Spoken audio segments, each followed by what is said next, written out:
Hey guys, Tales of Turam here. We're here with another game of Draconia. Woo! I have no idea where Eotis is at the moment. He's not responding to anything. That may be because of what happened at the side story yesterday. He's now called the Bed Crapper. I am here with, once again, Moros being played, or Moria being played by Basilius. Hello. Gesh, who is playing Geshiel? Yashiel. Okay. Okran, who is played by V. Howdy. And a new player who will be introduced today and see if they want to keep playing because this group's weird as sin. And they'll probably only be here for a session because of how the group fucking acts. But We're not weird. I'm used to being the party card wrangler. It's fine. this is Grub Killer if you want to say hi. Howdy, greetings. You'll come to love our antics. Yeah. And this is not the weirdest group, trust me. No, there's not much weird. I've seen worse. I had a Everything that involves Big Shot is weirder. Anyways, so yesterday we did a side story, and that will be uploaded before this one, probably the one directly before this one, where the party went to the forest and whatnot. So if you see that, cool. We ended the game, and then we continued to play for an extra, 2 hours, because it was fun, and most of it was really raunchy and disgusting, so we're not gonna even go over that. But there are a few things, and Okran has made a few enemies of the players, Right, yeah. yeah. So, Every player, basically. story so far. mistakes were made. Story so far. Party gets kidnapped. Experimented on for a month or so. The ship becomes insulted and falls from the sky. The party decides, let's discover who the fuck took us and why the fuck they took us. The party discovers a bit about the Cult of Knowing, otherwise known as the Church of Knowing in Draconia. Figure they're going to do something very soon because the celestial solstice is but a day away. Working upon it, they eventually come to the church and confront the three leaders, the architect, the general Ratouche, and Zarius the Sky Splitter. As these three and their little gang of misfits are talking with the group, and then the group decides, let's fucking ball, and decides to fight against C3, and I warned them, 3 CR15 creatures at level 7. They actually do really well for that fight. And eventually, Ratouche disappears into a doorway in the machine that he has created. The party, following along him, except for 2 people, enter into the machine, but only 2 of the individuals manage to retain their minds and memories of what has happened, as they're sent, as they figured out, a year back in time, where they are in Draconia, during the first explosion of the predecessor to this machine. Grabbing a few notes and items from the church themselves, they run through the town, eventually meeting up with some old friends, the people that they just fought alongside, that don't have memories of them. Talking with them and meeting a few other new friends. The party describes what's happening to, lo and behold, a politician known as Zai Surplus, who seems to be a friend of some of the higher up of the church's people, but we'll begin to investigate them. Classifying most of the documents, the party tries to read any of those documents, but can't because they don't ask for permission to, which means they don't get any information.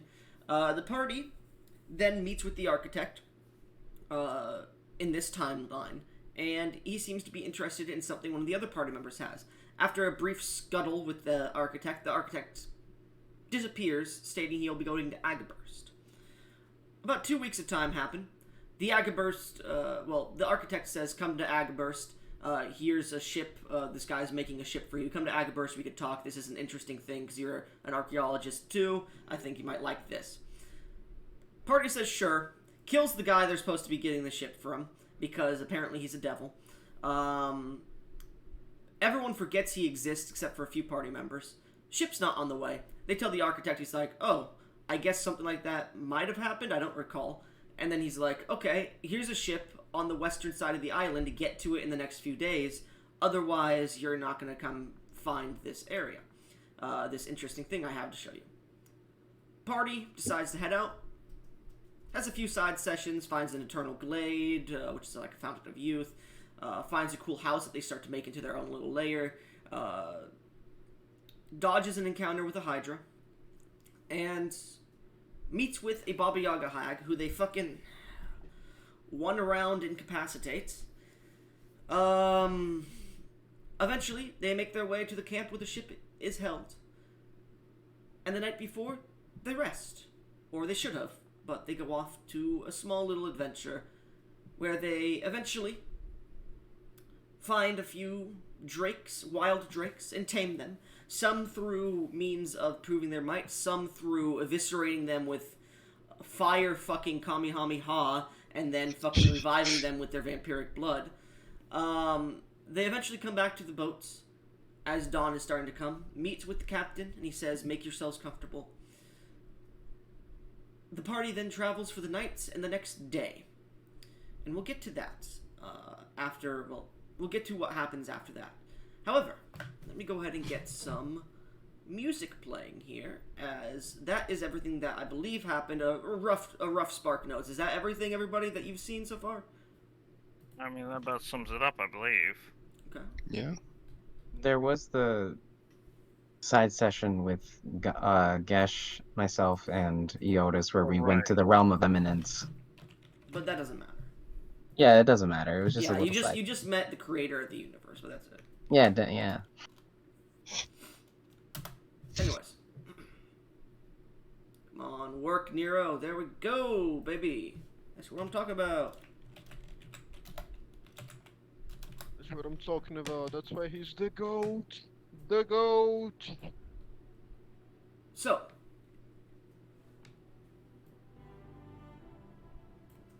Uh-huh. As the ship lands, the defeat of the Quydra, which is a goose hydra, or I should say the Gydra. The members of the starship known as the skyship known as the Starbreaker sit down for the night, awaiting their patrons and the next morning to come. During this time, walking through the camp and keeping guard as they've been hired to do, we fall upon our eyes in this chilled winter night, the stars above us, and opening, rushing rapids and waterfalls of the river. We spy ourselves as they patrol the outskirts of this small encampment next to the banks of this river. A knight walking amongst it. Grubkiller, describe your character, please. Appearance-wise, you mean? Just appearance and what they may be doing at the moment. It's at night, right?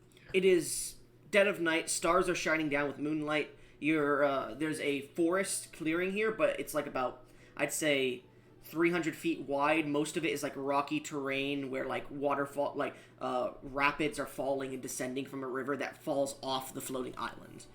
So you're about, I'd say, within the mile where the water falls off the island. Okay. Appearance-wise first, Kristoff is somewhat built man. People could not see it because he's wearing his armor 99% of the time. The armor is mostly red and black and white, with some very small specks of white. He has runic inscriptions on it in Infernal. He wears a horned helm, wields a one-handed mace with a shield with the emblem of Asmodeus on it.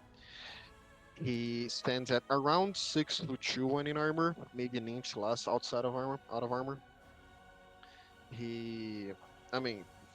You want the description of him out of armor, like his actual physical? No, just what we see at the moment. Okay, so that's more or less what you would see. So he's wearing this horn plate mail, right? Horn plate mail? Yes. Okay. Full plate mail. He would be... I'd say he would be talking with his aim familiar and taking notes on things, and discussing infernal matters and extraplanar stuff. Alright. So as you're talking with your imp familiar, doing a small lookout and a small surrounding of the area. I believe, what was the name of it? I'm trying to remember. Give me 1 second. For the imp? Yeah, I know we came up with a name for it. No, you asked me for one. I called him Barzov. Barzov?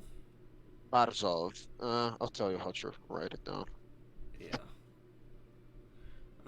As Barzov Like sits this. upon your shoulder and goes over a few things with you, what do you wish to speak to him about? I mean, there's no necessarily any specific events going on. Maybe getting updates on how the politics of the hells are going. That's a tough one. Lucifer tries to keep him in line, Christoph, but hard time. Who you want to know about? We got Wrath, Greed. We got the 7 deadly sins, their houses, their realms. I did hear, after all, actually, recently, that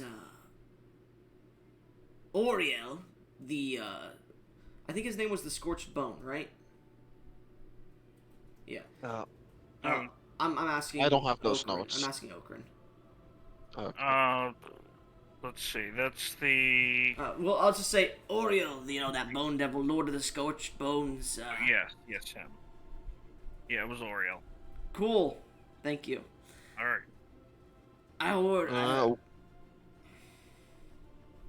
Go on. I heard he's been into some weird shit, messing around with some of the other accounts he doesn't serve. May want to look into that sometime in the future. He kinda left the hells for a while. He has left his circle unsupervised then? He left supervised, and then the imp supervising him died, and was returned to the hells. So we have no eyes on him. Oh, that's worrisome news indeed. Has Asmodeus... should I refer to him as Asmodeus or Lister? Which one is the most common name for him? He doesn't mind, but Asmodeus is a cool-ass name, so he likes it. Goes hard. Yes. So true. So true. I assume Asmodeus must have already have one of his lieutenants on correct? Jesus Christ, Gesh. Why did you sneeze directly into the mic, man? I specifically put my hand in front of it. It doesn't matter. I can still hear it. Anyways, he looks to you and goes, Big Boss is looking into those matters, but if you want to earn more of his favor, you could deal with it yourself. You are saying there's a chance I could find him myself? Possibly. Are there any leads to where he has gone to? I believe he was bringing Dragonborn children, or not children exactly, but a few children, but also a few other Dragonborn slaves to the hells, to extract their souls and whatnot, or feed them to the beasts. But Surely. Usual business. what you say? Sorry, I couldn't hear you. Surely, that's usual business. Is there something special about that one specific assignment? No, I was saying he's bringing them in, strangely enough, which means he has to be somewhere with a large Dragonborn populace, which, and he points towards, like, the island of Draconia that you sit on, possible leads. After all, I believe the Captain Aruge of the ship we're on right now stated that, he was gonna pick up some people here that have been here on Draconia for a while, and we need to get off and go to Agaburst. Maybe you could ask them about it. That's a decent lead to start off with.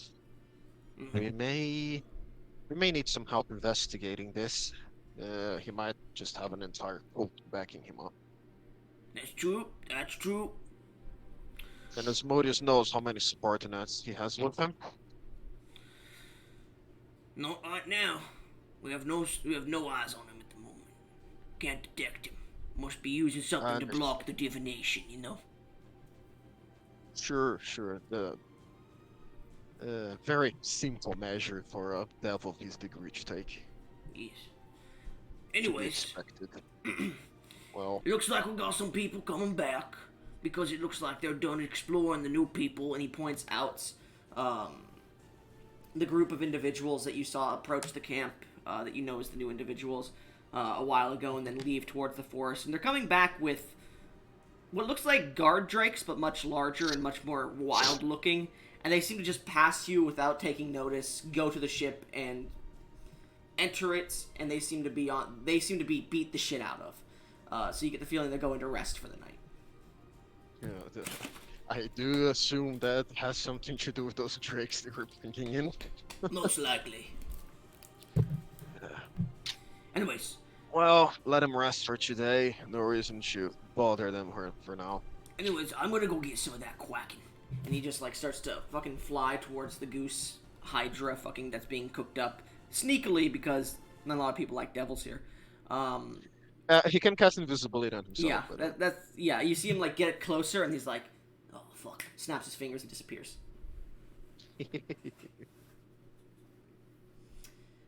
So let him have some fun. He can have some downtime. as you're having downtime as well, you know that you're leaving in a few hours. Is there anything your character would specifically like to do here on this area, or would you like to take off in the ship with the rest of the party? Do anything else during the days? I'm still in the middle of the contract of escorting shit, right? Yeah, so the ship would be being escorted and whatnot. So I need to stay with the ship. So Yes. I'll probably pack up and get inside when we're leaving. All right. So as you watch the day become more apparent, you sit upon the ship, and for the next day, you continue to guard the ship, waiting for those that are new to the ship to ask questions, possibly about this Oriel. Maybe they've seen a devil or heard tales of the devil or individuals going missing. You're unsure. But as the day passes on, they seem to be very tired as night comes to be. During the day, you see these beautiful mountain ranges of large, snowy-capped mountains and a large tundra-like continent of Marsetith, which you're flying above at the moment. It'll take a few days to get past this, and then a few more days to get to Draconia. Probably about 2 weeks in total for the journey. Well, not Draconia, Agaburst, sorry, my bad. But Right. the rest of the day passes. If there's anything specific your character's doing, please bring it up. I'm not really sure. I don't think so. Let me see. He would be casting Commune as a ritual, like at least once per day, to speak to Syrian, see how he's doing. And I believe that's Commune more only like- allows you to speak with your Let me check. He might be, yeah. yeah. I think message is the sending is the thing you're Your thinking. contacts, your deity, or a divine proxy. He's not really a divine proxy of Asmodeus, though. Oh, okay. Yeah, no. Unfortunately, you know him because he's been to Hystelia multiple times, but he's not of Asmodeus. He's of, I believe, Wrath. He is on rest, yes. Yeah. So if you like to contact Asmodeus or maybe his, like, someone else, you could do that. No. Okay. No need to worry the big boss about this. Yeah. That's fine. He's busy enough. He's busy enough as it is. I'll say if that's I'll say the you go case, through the I'll- information as well. You're like, nah, no need to bother him. Yeah. I'll report when I actually have something to report. Okay. And meanwhile, let me see. I'm gonna cast Detect Evil and Good on the new guys that boarded up the So ship. you begin to walk around, and as night is starting to fall, you begin to cast the spell of Detect Evil and Good. And that just detects, like, if there's evil or good in the presence, right? Or what does it do? Gives Because you no one's really casted this spell in my game, so I do not know this spell. the divine caster moment. For the duration, you know if there's an aberration, celestial, elemental, faithing, they're undead within 30 feet of you, as well as where they are located. Alright, so As you can penetrate most barriers. Yeah, it goes through like wood walls. It's fine. So, by the way, these are metal walls. The ship is made of metal, complete metal. It But still goes through an inch of common metal. that's fine. I'll say, like, the doors are open, too, and you can see, like, they're having a fuck around. Okay. As you're moving past one of their rooms, you could see, like, the giant turtle man walked in for a second, went, ran out, and you could see the Ozamir that is there, just covered in shit, and just chasing him as he's like hard at the moment. As he's chasing him, you do get a detection of divinity or celestial energy from the Ozamir, of course. As he's like chasing him, like with a little bit of anger in his eyes, as they go running through the fucking halls. I do assume he just defecated himself. So. Yes. If I may, I'm guessing he'd no. also pick up some celestial and elemental a lot. Unfortunately, no, because that is technically a different plane at the moment. Okay. Yeah. But you you would detect celestial actually and elemental energy from the large tree on his back, but not from him directly. Okay. Yeah, it's this beautiful tree that comes off like almost like a bonsai tree kind of look, but then at the top it comes out to like a willow tree with the leaves that are made of like ethereal iridescent coloration. Okay. Yeah. You can also see like Not a exactly small. useful. Yeah. You can see a small sphere of fire just floating around his back too, but that's all. Casually has a small sun on his back. Yeah, well, he's a giant turtle man. Out of character, he has a world on his back. I know. He's been talking about it for a while. Yeah. Anyways. Anyone else besides these two? Well, you see those two in those rooms, and as you go to the other room that you know they're in, you look in, and it's what creatures? Let's see. I think it's Celestial elemental, fae, fiend, and undead, and aberrations. okay. So celestial, fae, fiend, undead, and aberrations. You also know if any object or place has been consecrated or desecrated by holy magic. Okay, so then you would also know that the Ozamir has been consecrated. Like, you just feel consecration coming from him specifically. Holy, not unholy magic. Yes, holy magic. Okay. And as you like pass by the other room where the ladies of the group sleep, you feel inwards and you see Geshiel, as you've come to know her as, just from the conversations going around, the dragonborn woman, silver color, doesn't radiate anything. Actually, no, she would radiate consecration as well. From which kind? Positive or Positive. Holy or unholy? Holy. Holy? Yeah. Okay. However, you also detect an undead, which seems to be Moria, the large, pale woman. And as she seems to be talking with Geshiel at the moment, as they seem to be getting ready for bed, you also detect desecration from unholy upon her body. Would I assume from that she's a vampire or some kind of vampire? I would say maybe? you look and you could see as she's talking like large fangs, she is vampiric in nature. Let's see. Very obviously. Okay. All right. And she is not trying to hide it either. And I will say passive perception is 15, right? Yeah. Okay. Kind of mid. Yeah. So she's not Insight's 19 though. Sorry, what'd you say? If that helps. Insight is 19 if that helps, because it's during a conversation. Yeah, it's not really that. You're looking in, and what you do see, because she's not hiding this at the moment, her eyes around the blues, right, Basilius? It's lilac. Around the lilac, like corias, I think they're called, the colored part of the eye. Around Iris. around the iris, yeah. There is a direct like Celtic red runic kind of circle around those that completely encircles them. Between the iris and the whites. Gotcha. And it glows with kind of like a magical color. Okay. Very magic, evil vampire, somewhat holy dragonborn lady. Very much so holy Hazimar, and a little bit of celestial elemental giant turtle man. Yes. Okay. Anything else? Going around the ship seems normal. There seems to be like every so often you'll encounter like an elf, which gives off very little fey energy. You'll encounter what seems to be... There is one Ozamir in the crew specifically, which gives off a little bit of celestial energy too. But most of the crew is normal. Alright. Good to know. Very nice. Very nice. I will return to my room, my abode, and I'm gonna write what I have discovered down in my journal.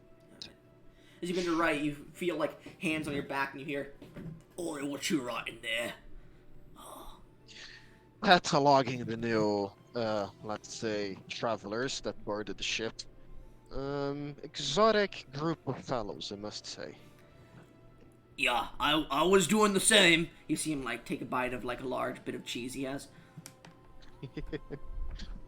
So, just looking at them, stalking them for now until you can figure out what the group's like, and then you can ask them some questions.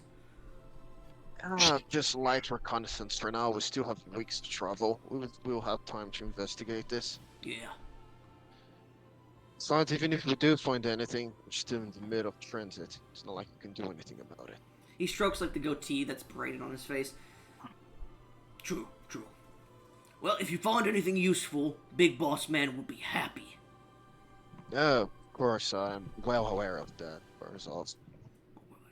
Alright. Oh, by the way, the whole time when I'm talking to him, it's an infernal. Yeah, he's talking to you in Infernal too, and you know when someone like lightly taps your chin or something, and like an expression of like good job or like you're doing great, keep it up. That he does that, but he like does it a little bit too hard, and he like then jumps off and goes to your bed and just like a dog circles up on it and just puts his wings out to cover himself.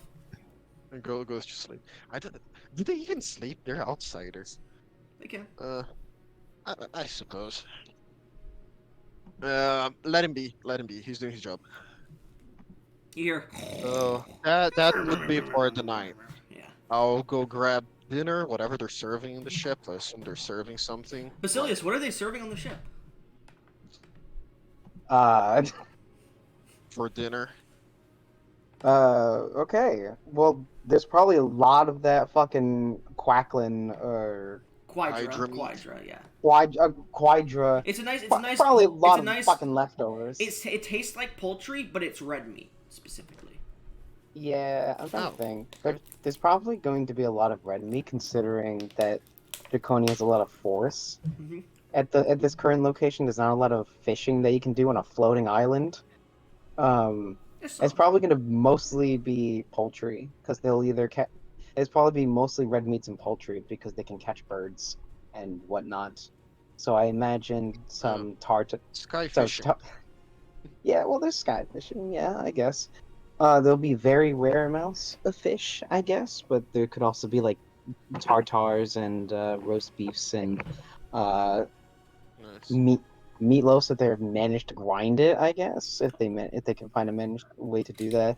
They could I also assume they're gonna have like a storage of grains and stuff. Oh yeah. Oh, probably. Yeah, they'd absolutely have a storage of grains like bread. They got banana nuts. So, yeah. variety of meats and general grains. Sounds good. Yeah. 100%. So and then like they have beautiful like they have to keep orange juice and lemons and shit like that because they need it to avoid scurvy on these ships. Sky scurvy. Yeah, even though you're in the sky.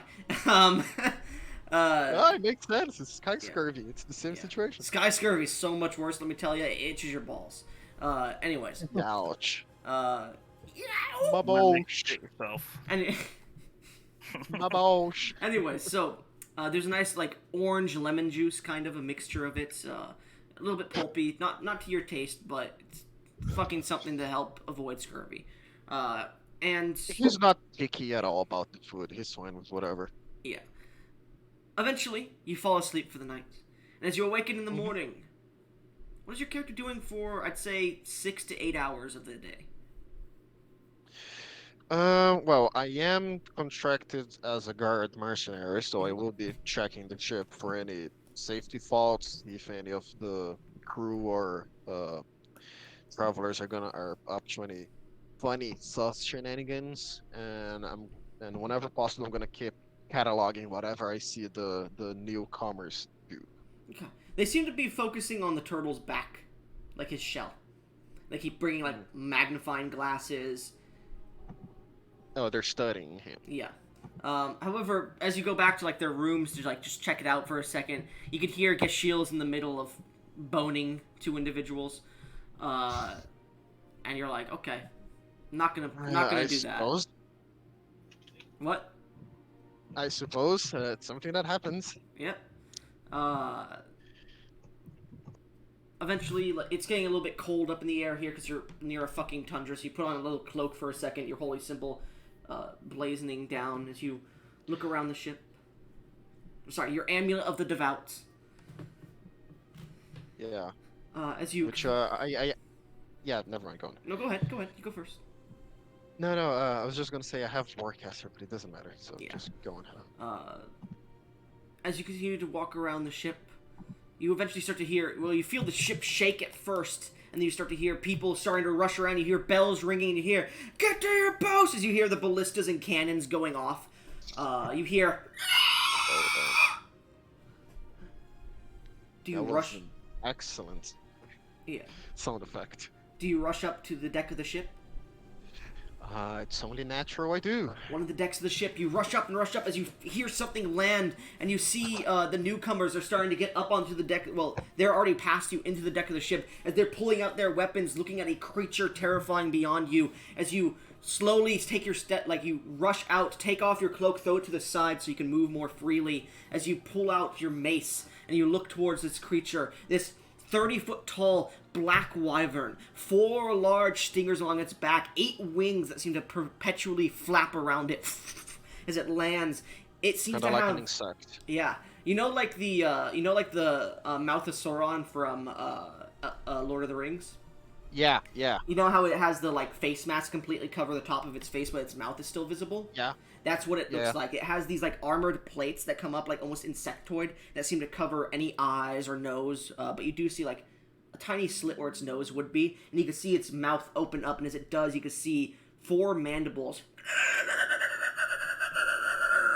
shout out towards the group. I need everyone. Chittering.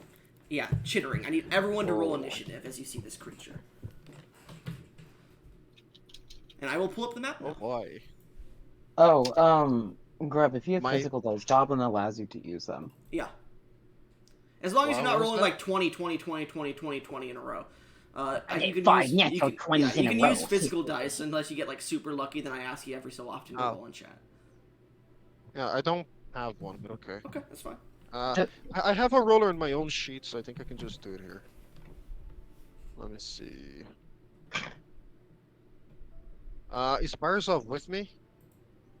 I would say he heard the shit and started running up. He'll be there in a turn or two. Okay. I'd say I'll roll a d4. If it's even, I'll say he's there next turn.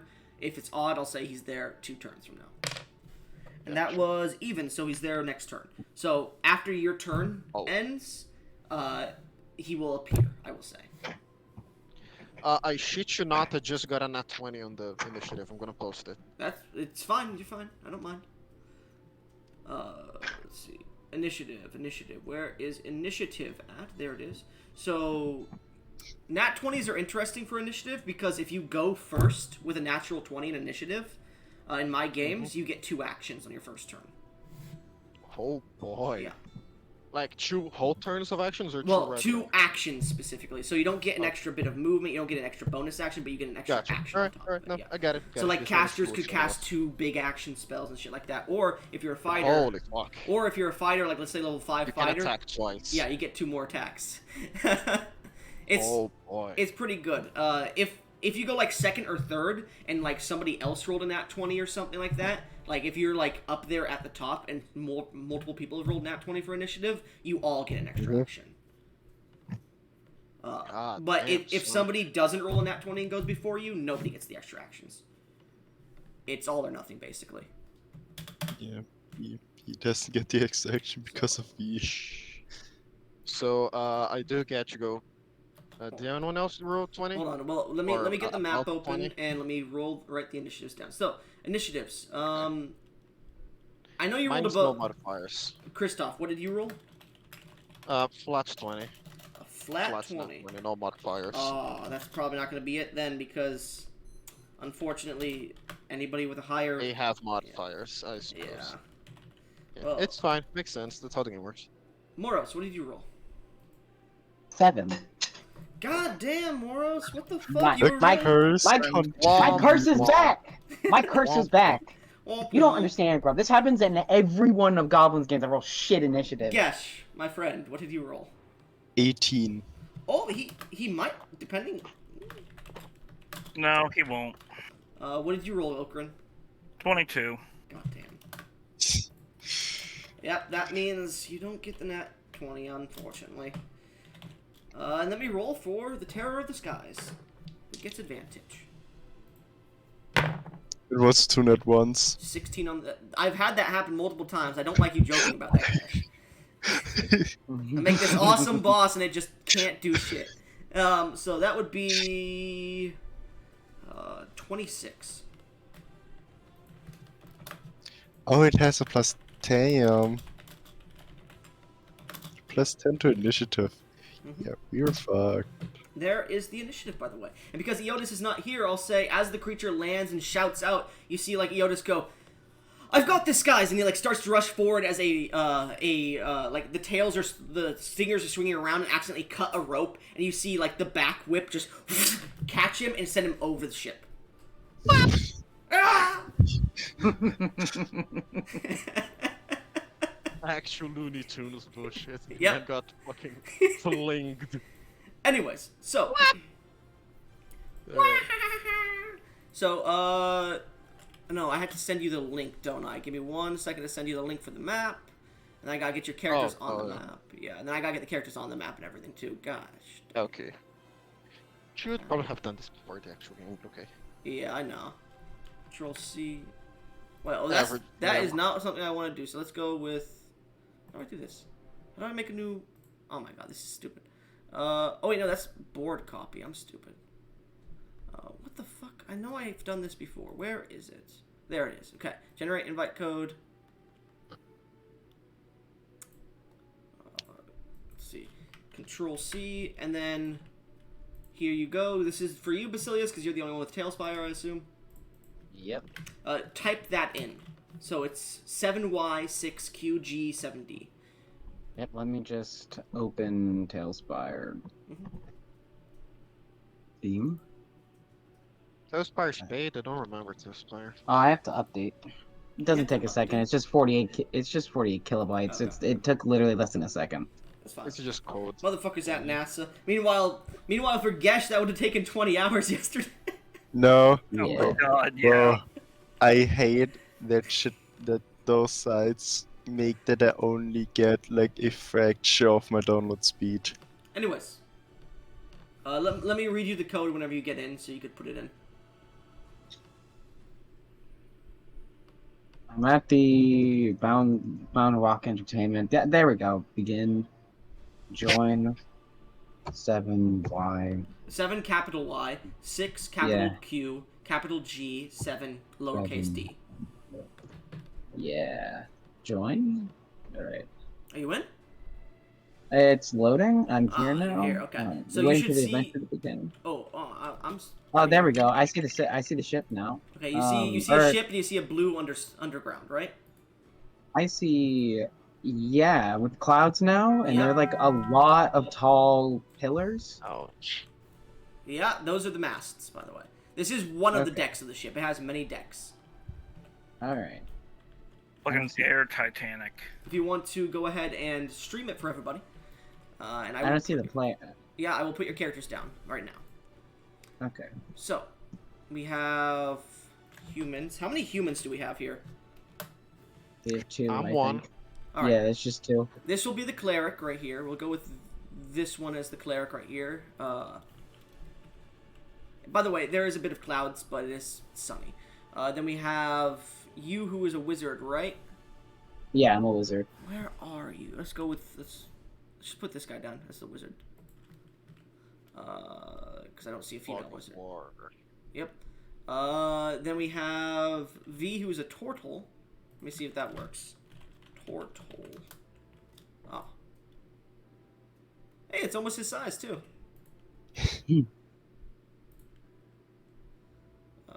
Size. And you are huge? Okran? Yes, I am huge by default. Okay. 15 by 15. Yep. Ouch. Youch. Anyways. He's getting fucking Chunky ass boy. gigantic. Chunky ass boy. Goddamn. Dragon Folk is the name. Okay, that's fine. He's bulking. Bulking season. And there's Gesh. Am I missing anybody? 1, 2, 3. Nope. Okay, now we gotta get You get the... heal. Fuck you.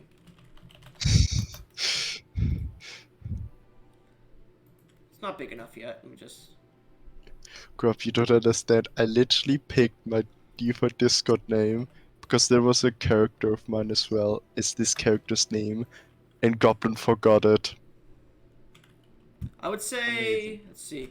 because you guys are here. You guys would have come up through the cannon decks a little bit. You guys would be around here coming out, so I'm going to put you, like...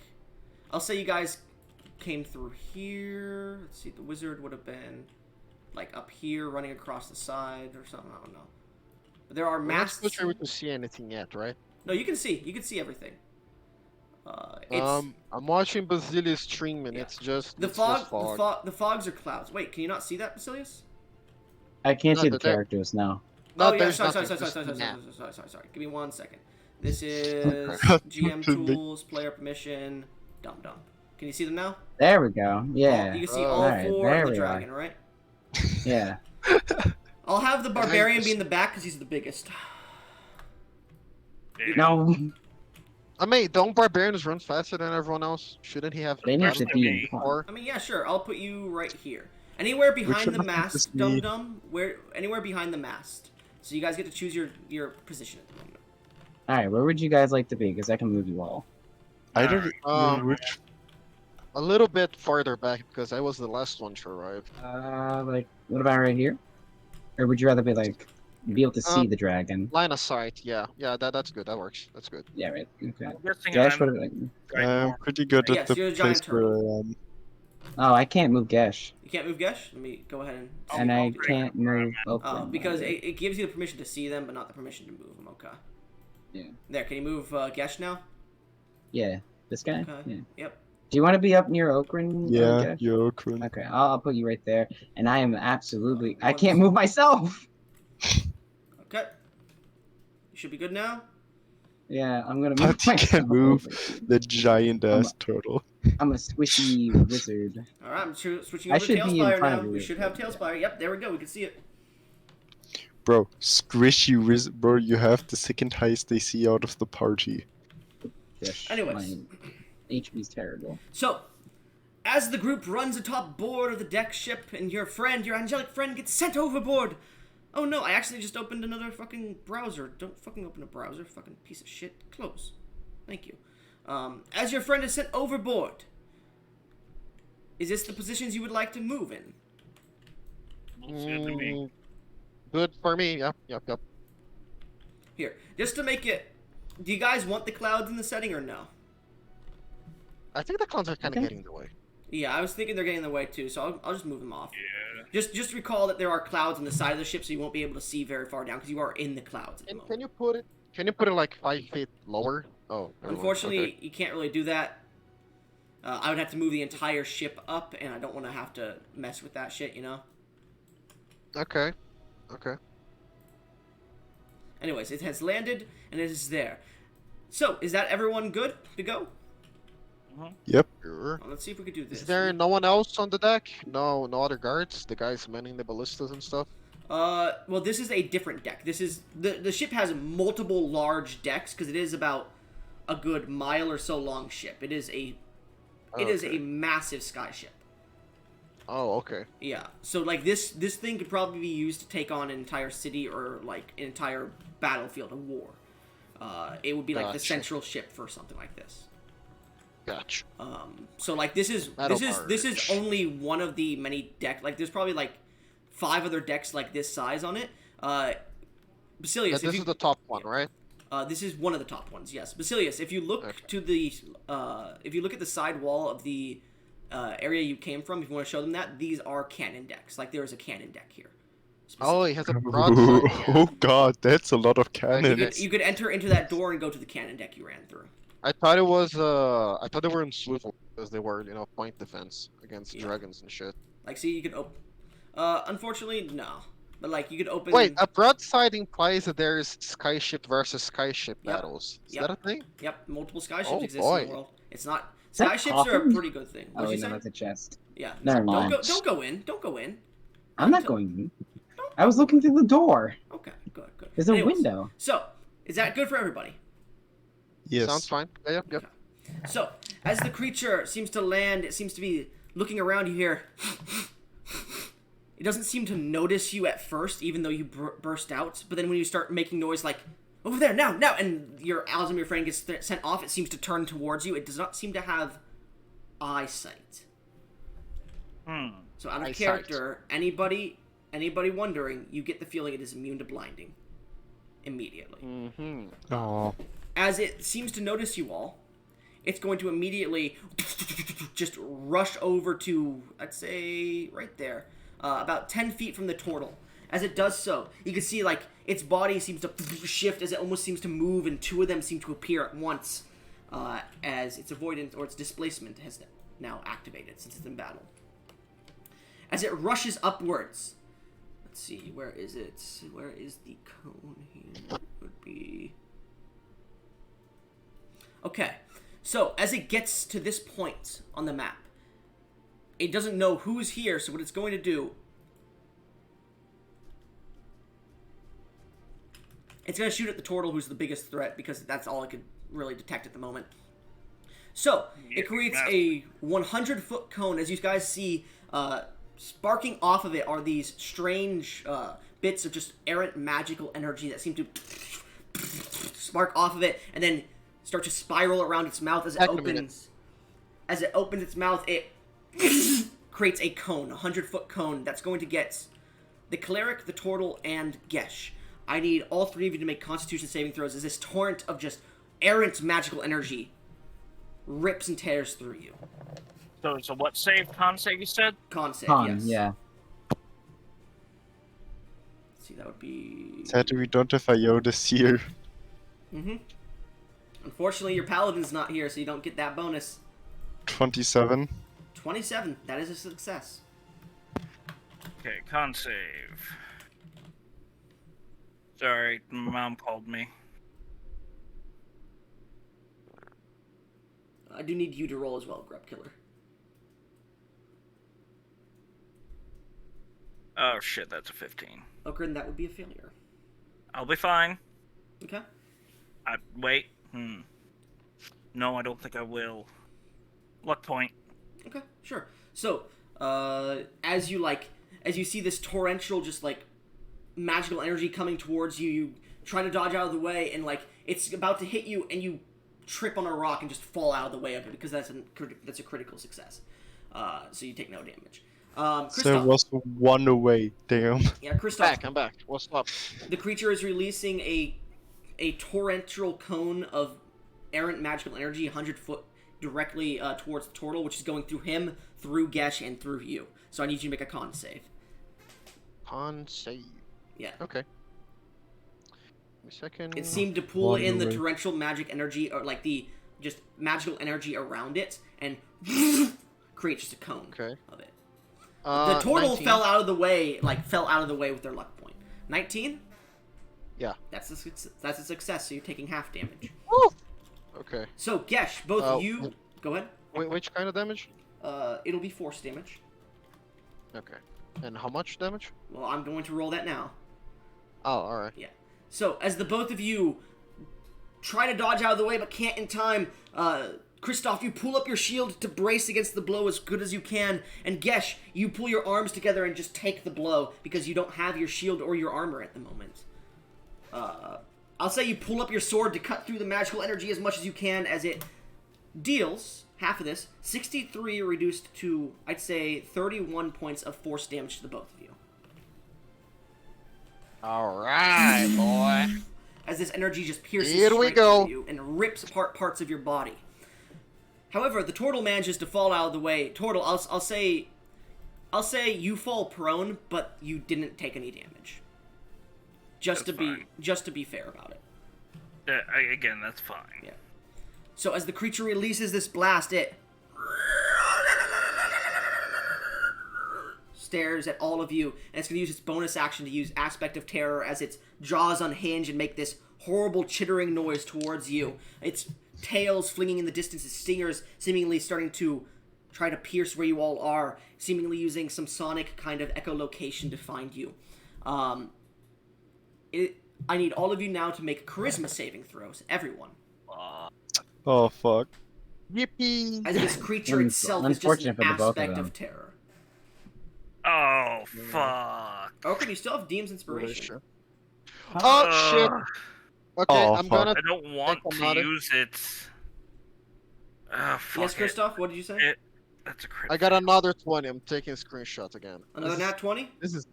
actual bullshit. I'm posting it. It's fine. I don't Oh, mind. I my will God. ask now that though that you got 2 nat 20s very close together that you roll in chat like once or twice too. Okay. Alright. Yeah. So that's a 15. 15. That is a failure. I got a Uh, 25. I'd rather. I'm not trying again. Okay. That is a success, Moria. And Gesh, would you Yeah. roll? A 5. That is a critical failure.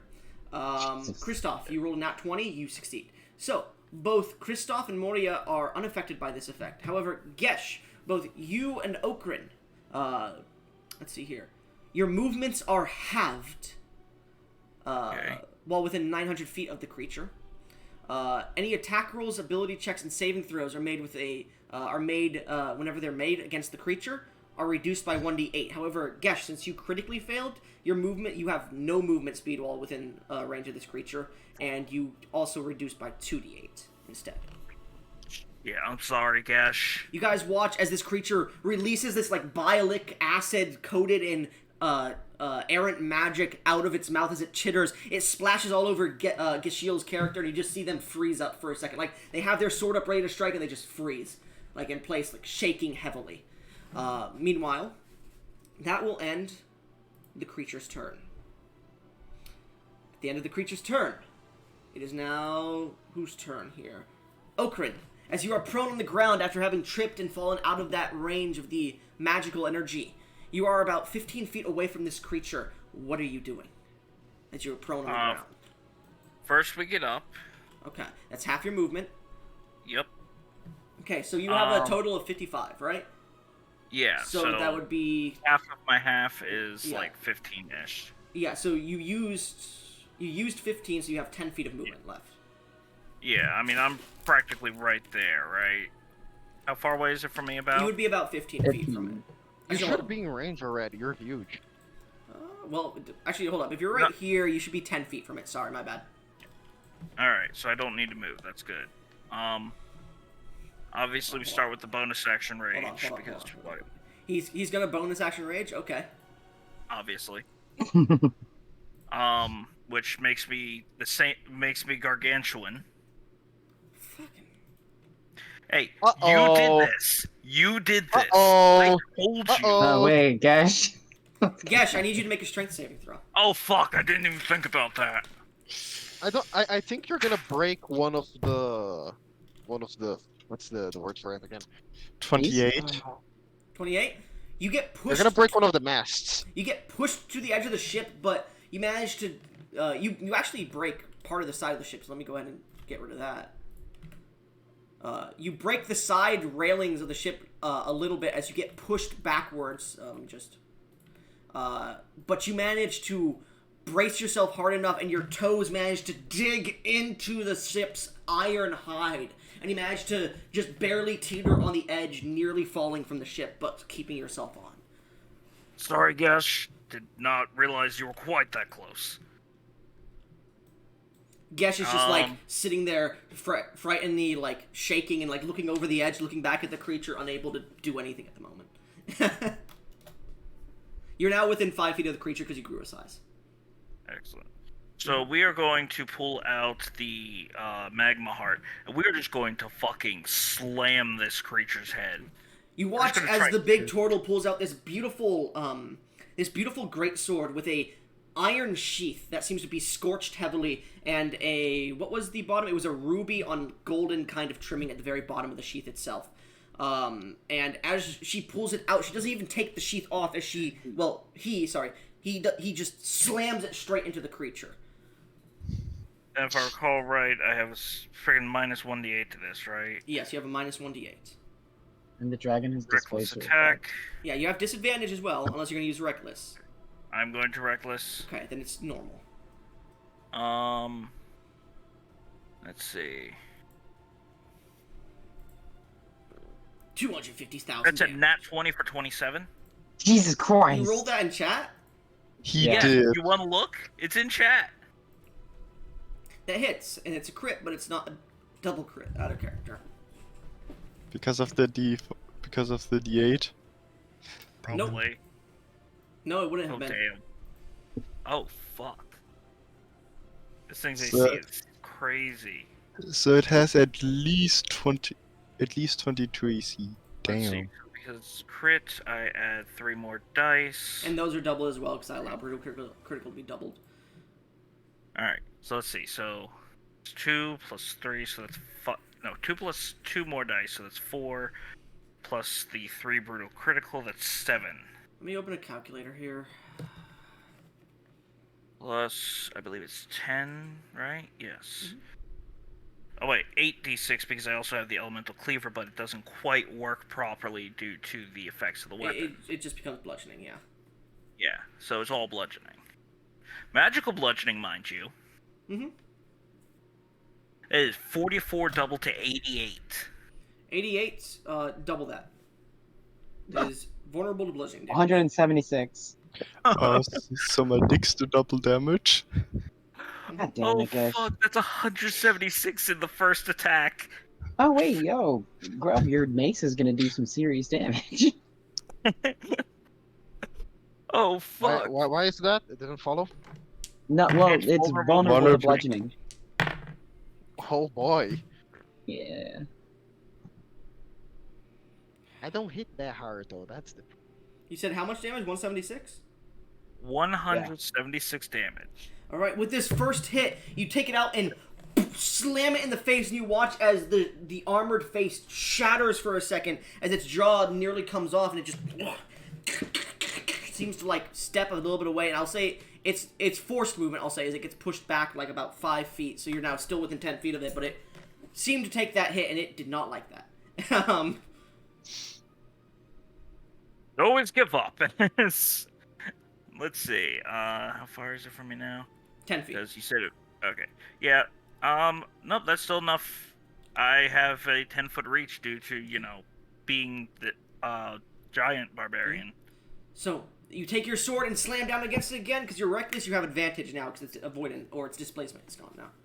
Bro, another net Yeah. 20. I see if it's I'm another hoping. net 20. You get another one. Barbarian one-shotting the Great Hydra. The Great Oh, Hydra. it misses. It's a 19. As you strike towards it again, one of its stingers comes out and deflects the sword. Make a strength saving throw for me. Oh, don't lose the sword. Plus 25 for the strength save. Oh. 27. You manage Oh, to 11. barely hold onto the sword. As you strike into it, the stinger tries to sting into your hand. You have to pull back as it hits the sword, and it nearly goes flying out of your hand, but you grab it and pull it back in as it still remains within your grasp. Yeah. Grub, I have more strength than the barbarian. Oh, shut the fuck up. Jesus Christ. I'm bigger than you. I It's awesome. speak You're- than you. You are Anyways. almost bigger than a fucking dragon. Anyways, Okrin, anything else on your turn? Nope, that's my bonus section. You strike. So- You get a heavy strike, a heavy opening strike against this creature. You take the sword and try to jam it again. It knocks it almost out of your hand. You grab it again. As Gesh is almost falling off the ship, you all look towards each other. This dangerous creature has taken a heavy hit in the first strike of the battle. At this point, it releases an angry growl. Kristoff, as you watch this barbarian charge forth and leave a heavy mark on its face, you can see the under part of the face, this conglomerate of runic patterns and flesh that's just slawed together, and you can see bits of it starting to pour out from where the mask broke on its face, or the masked chitin. What are you doing? Okay, I can assume this thing is on hold, right? You're unsure.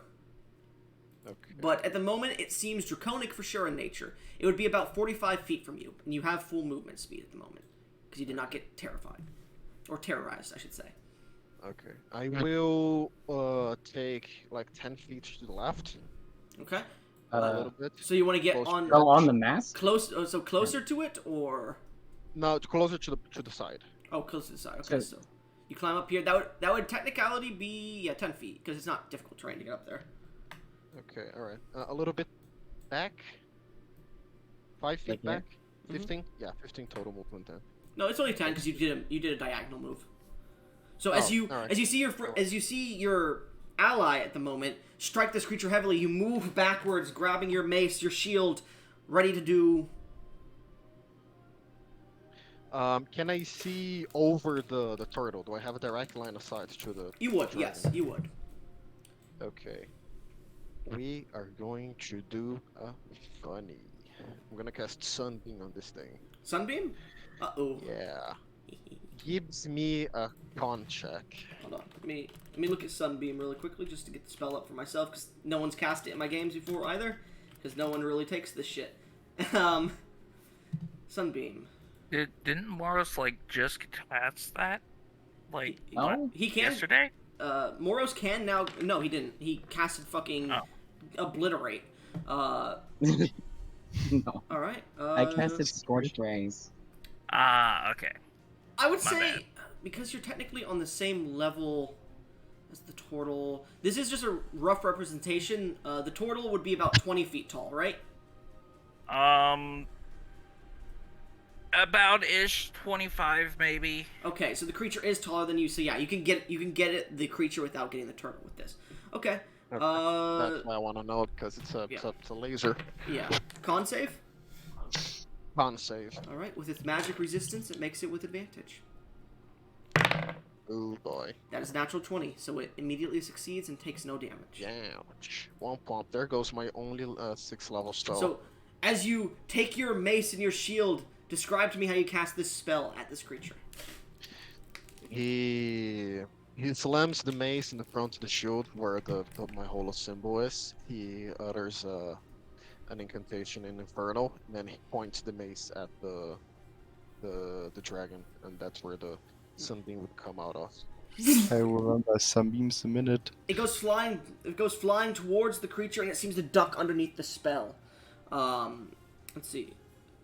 Because it's a con save, shouldn't just have tanked, like it hits it but doesn't do anything? Well, here's the thing. It critically succeeded, so it would just nothing would happen to it. So it would just immediately succeed the spell, and it has to hit for it to really do anything. You can't keep just, I believe. Let me read this because I haven't seen it before. On a successful save. Half as much. It still. I takes think it's concentration for a minute because it can blind somebody. That's the specifics of it. Oh, is it classified as undead? No, No. the reason why it's a minute is because as an action he Oh, yeah. can make another Yeah. line of radiance. It doesn't hit him, but you can continue to try and shoot him with the beam. So it's just a continuous glow above your mace, and you could just keep. The turret. The Yeah. turret in question. Yeah. Anyway, 6d8 damage. He Well, still takes half of that. He let does me not roll. take any damage because it was a natural 20. Oh. Yeah. For real? Yep. That's Okay. how natural It 20s works for work you, on saving too. throws. Yeah. So if you If get a nat natural- 20 on a saving throw, you take no damage. And if you If get a you- net 1, you take double damage. Mm-hmm. Okay. And of course, critically failing stacks. Mm-hmm. Sure.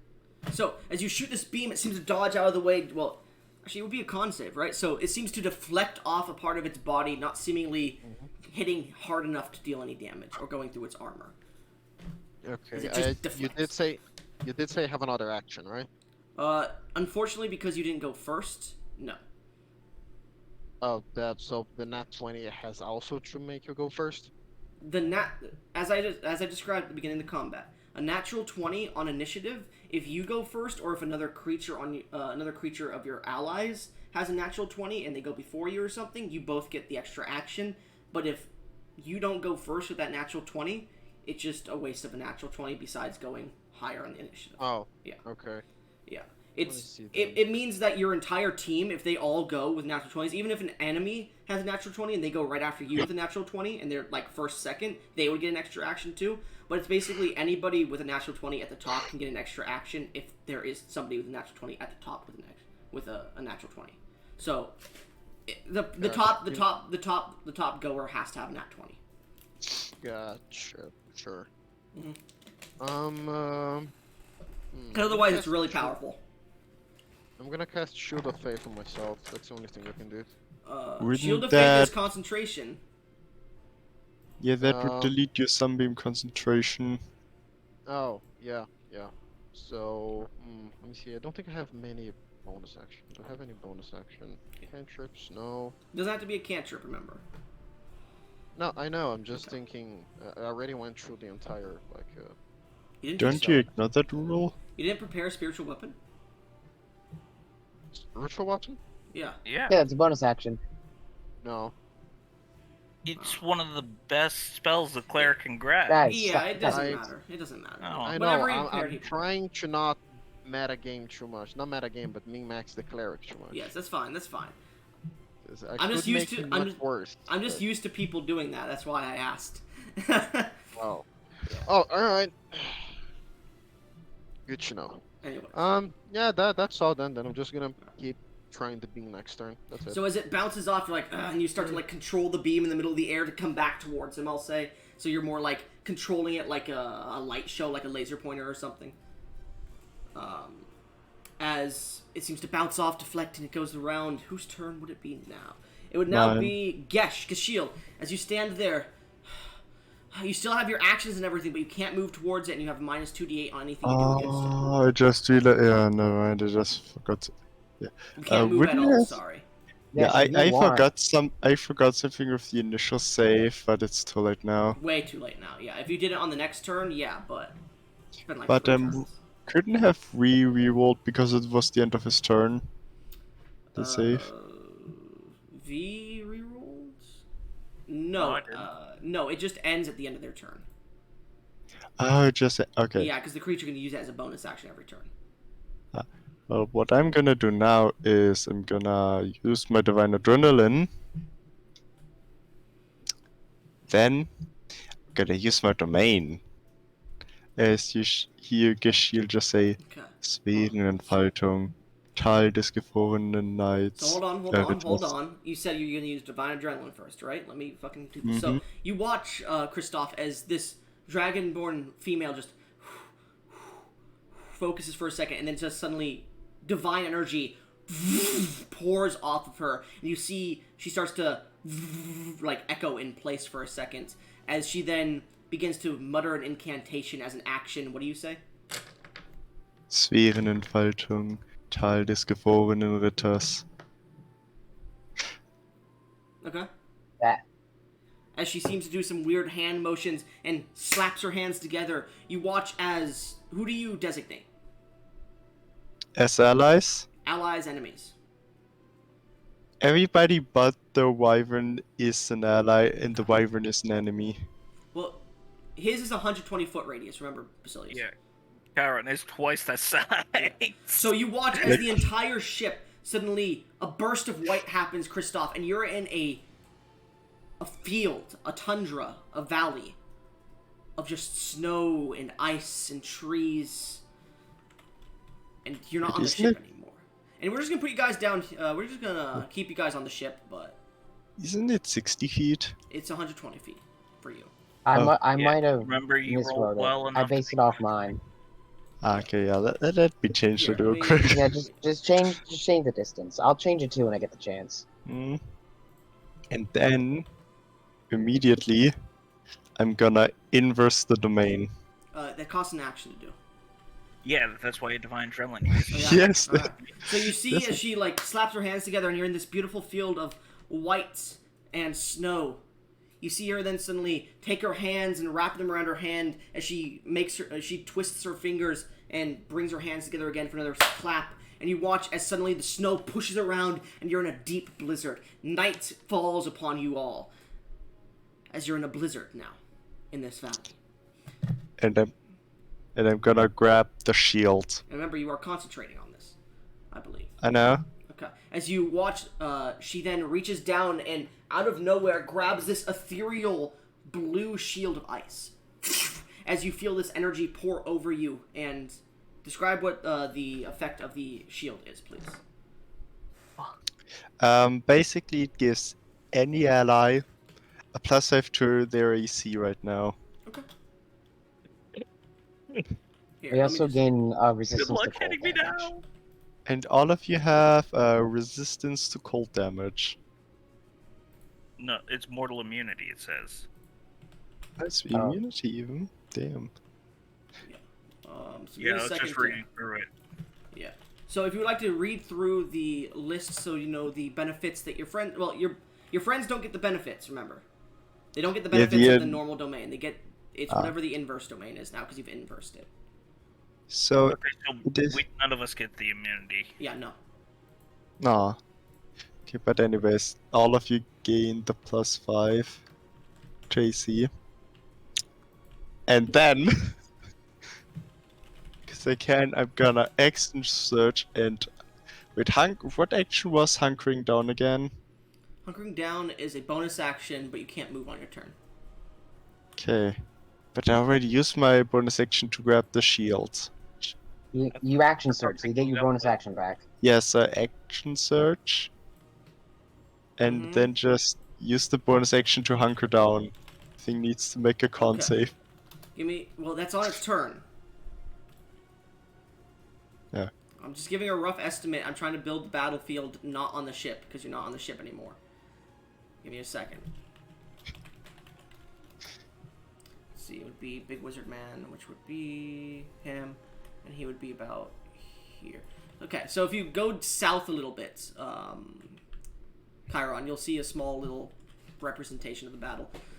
But yes, so you watch. Jesus fucking Christ! Why am I getting so many texts now? You watch as the dragonborn woman slams her hands together. This is valley, this tundra. She then crosses her fingers and slams her hands again, and suddenly the tundra becomes blizzarded. She picks up a shield, and you feel this energy, this ice-based blizzard, seems to pour over you, Christoph, and it seems to strengthen your defenses. Oh. And then she takes that shield. Well, technically, you don't. In Wrong way, technicality, on the other side. Gesh, in technicality, you don't have the shield. It's just it's like an energy you push over your friends. You don't get the shield. But you hold on to it as if you did, but you don't get to use it. So she takes that, and then she goes to hunker down, and like it just falls through the floor a little bit, and you pick it back up. You're like, huh? Huh? Huh? Yeah, I thought Yeah. You don't get the tower shield. you said that I didn't, so No. can use the effects. Okay, That's then why I you get the wouldn't. +5. You get to pick up the shield, and if you pick it up, everyone gets the +5. If you don't pick Ah, it up, then- no one has it. But Then you- I wouldn't have. Well, wouldn't then have. then no one gets Really? the +5, and you have both your hands free. No, I meant I wouldn't have had action search. I would have still picked it up. Okay. Pick up is a free action, I believe. Picking up the tower shield, I'm gonna probably put as a bonus action. One action Okay. interaction per turn Yeah. is free. Yeah. So, you pick up the shield. The energy pours over you all. You have the +5. Does that end your turn, Gesh? Yes. Okay. Moria. Yeah. You're down by the battlefield, right? Not on the ship. South. Not south. No, Uh, he's north. He's yeah, currently I'm over looking here. north. Yeah, north. Like, sorry. Oh wait, is it North. not these guys? No, it's these guys. Yeah, you're right. Yeah. All right. Give me 1 second to just player permission, because now I gotta fucking do all this shit again. Good. Because you gotta fucking activate your domain in the middle of the fucking ship. Can't wait to kill you. Oh, don't give. Hey, hey, domain hey, permission you're if the you one don't who want gave me the character to domain. use it. Anyways. And- So, Moria, as you seem to find yourselves in the middle of the blizzard, what are you doing? I can't move anything for some. Whatever, it doesn't matter. I literally just gave you Um, permission to move it, man. I'm trying to move. Hold on. Let me click on this gun. Can I not? Is my thing acting weird? Yeah, because you still have the fucking radius up. There we go. Yeah. Alright. Let me take a look at my long list of spells. So as this energy pours over you, it reminds you of home. As the cold energies pour over you, and you're like, Marsetith. I'll be back soon. Yep. Probably. Okay, it's within 10 feet of me. No, it's not. No, fuck no. It's like 20 feet from Yeah. you. Yeah, absolutely. Alright, where's mine? Because I have a ability. You guys have to have your turns done. If it takes 3 minutes a turn, I'm gonna skip to the next turn. No, I'm activating one of the charges of my Eyes of the Runekeeper. It's within 30 feet of me, so I get a +10 to the attack roll. Wait, what? Yeah, it's 30 Eyes feet. of the Runekeeper. That My special one. It has 2 charges in each eye, and I can activate a charge. It's not and Eyes get of a the +10. Runekeepers. specifically. That Eyes of the Runekeeper is an invocation thing. I told you it has a different name. Yeah, I And I believe that is specifically to Celestials. no, that's Celestial. It might just be the Celestials then. Then instead, Where I'm going did to- you write it down? Because I told you to write this shit down in our DMs. I don't did. see it. Where? it's not in the DMs. It's in my no, it's in my I told you put it in the notes. DMs. It only works for Celestials until you show me the fucking notes, because I said put it in DMs. All right, here we go. This is why I ask you guys to grab send it. me shit in DMs, because I won't remember shit like this immediately. So, It's called Eyes of Ruin. I got yeah, it. Eyes of Ruin. Anyways. So, let's see. Again, you gain the Eyes of the Runekeeper.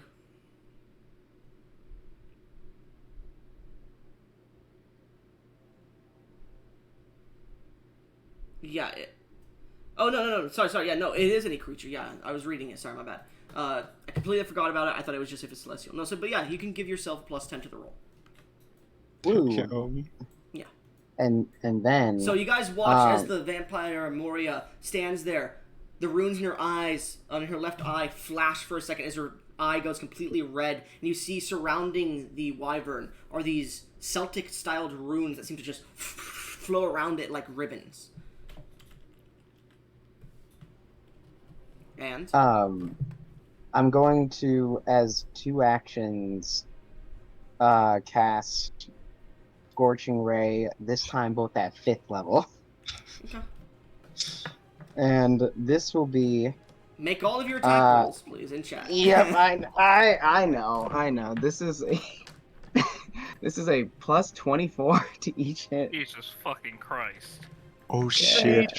Isn't each ray consider different attack? Wouldn't Yeah. you get a plus 10 Yep. on only the first one? You don't. No, It's a plus 10 to. Let me check the ability here. To any attack roll made against the creature. Goblin. But it's a one turn ability. So yeah. Wow, Goblin. pretty good for Scorch Ray then. Excellent. yes, Gesh. Would the extra frostbitten damage apply to this or not? It doesn't happen until its turn, Gesh. Okay. So As I said, Any attack it takes an extra 1d12. and as I said with the domain, any physical attack, you guys wrote it wrong. sorry. So any attack with a sword, a weapon, your fist, your dick. Okay. Yes. So unfortunately, no. This Where is, the domain? I believe, 12. Inverse. No, it's 3 for her. It's 3, 4, 5.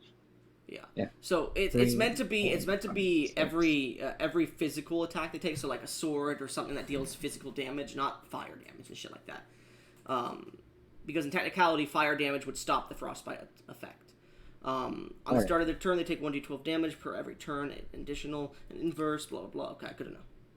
I'm just rereading it because you guys mistyped it. All right. My bare minimum is 26. Okay, so your bare minimum's 1. Yeah. No, I mean my lowest hit that I rolled at the 12 was 26. Yeah. So did you rolled? How many did you roll above 33, or 33 or above? 1, 2, 4. 3. Yeah, 4. 4. And 3. And I think. No, none of them double crit. Yeah. Oh, wait, no. Close. Yeah.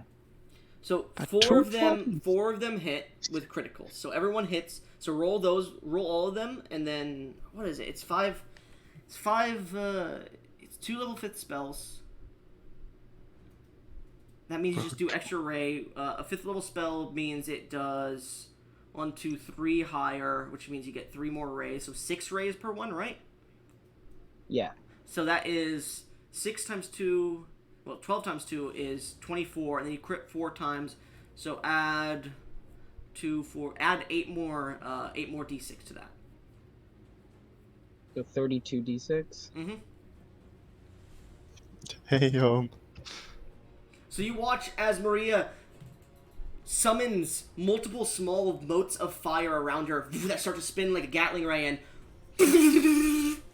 just go towards this creature. 118 fire damage. As they strike, you feel they don't do as much damage, as it is resistant to fire damage. As it takes 59. Ooh, good damage, good damage. These I'm happy. these rays of fire seem to scorch into the creature, and it just shakes most of them off. Alright. And now back to the thing. I'm not gonna move. I'll just end my turn. Alright, as you end your turn, the terrorization seems to end amongst you all. As the creature stares towards you all once again, it's going to once again release its terror. I need everyone to make another charisma saving throw, please. At the start of its turn, it takes 1d12, that's right. 19. And it stacks, although I don't know what that means. 1d12, what kind of cold damage? It just says cold If that's damage. normal mortal, it takes no damage, unfortunately. It is immune to cold. Is it immune to the frostbitten condition? It would not be immune. Actually, in technicality, since it's immune to cold, it would be, yes. Fuck. I'm gonna use Doesn't- Indomitable on my roll. So, Basilius, what did you roll? A 20. 20, you succeed. You are fine. Gesh, what did you roll with your Indomitable? Because you have to take Indomitable. You have to take the Indomitable, just so you're aware. That's how it works. I got one more to a 7. 7? You critically fail. So once again, you are Again? shaking in place, yes? Fuck this shit! Gosh, I can get you next to it if you Bro, put your turn I after got one. Goblin. The first roll for the save was a 3, then a 4, then a 5. What the fuck? Yep. Kristoff, as this creature releases this horrible roar, once again, what do you roll against the save? 12 plus 7, 19. You succeed. Okrin, Nice. directly in the face of this creature, what did you roll? 15. You feel terrorized of this creature once more. As it stares down at you, it's going to fly around you, staying within range, and land between all three of you, as it's going to get a little bit closer. There you go. It's going to be within, I'd say, 15 feet. That looks like 15 feet, right? At least, at most, Probably. of every creature. Yeah, from its center, go ahead and measure. We'll see. Well, remember, it's 4x4, so let's just go ahead and measure this properly. Let's say... Jesus fucking Christ, this measuring tool sucks ass. From Man, here I we can't go 15 feet. From here, yeah, it's within 15 feet of you all. So as it lands once again, having flown and just landing for 1 second, it seems to stare at you all as all 4 of its stingers. Actually, no, it wouldn't be able to get its stinger range of 10 feet. Okay, I think I messed up. I meant to put 15. That's on me. So it's going to attack you 3 instead, not Gesh, because it's not close enough. 4 stingers come straight out. 2 towards the mage, who just fucking fired it, and 1 towards the other people, the 2 people. So, I'm gonna shield. you're going to shield? Okay. Moria, as these 2 stingers come towards you, what's your AC? 39. Okay. That would be... How the fuck is it 39? My coat is awesome. Gesh's +5 brings it to 34. My shield brings it to 39. Oh, that's right, the +5 from the domain. I forgot about that. Unfortunately, because it rolled a 19 on the dice, that is a critical hit against you on the first one. So that one hits no matter what. The second one does not hit, because even though it rolled 32, it doesn't hit you. So, as one of them comes through, it breaks through the shield just a little bit, as the second one pushes through that break and just stabs directly into you with its stinger. As you suffer... Please don't die. Near max damage already. Oh, 1 please. away from max damage there. That'd be Oh, fuck. Don't die. 33 piercing damage. I need you to make a Constitution saving throw.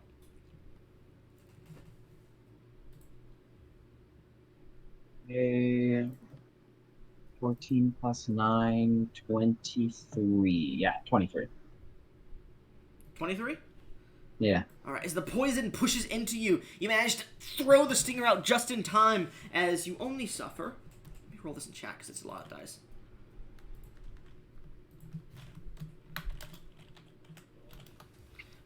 36 reduced to 18 points of poison damage.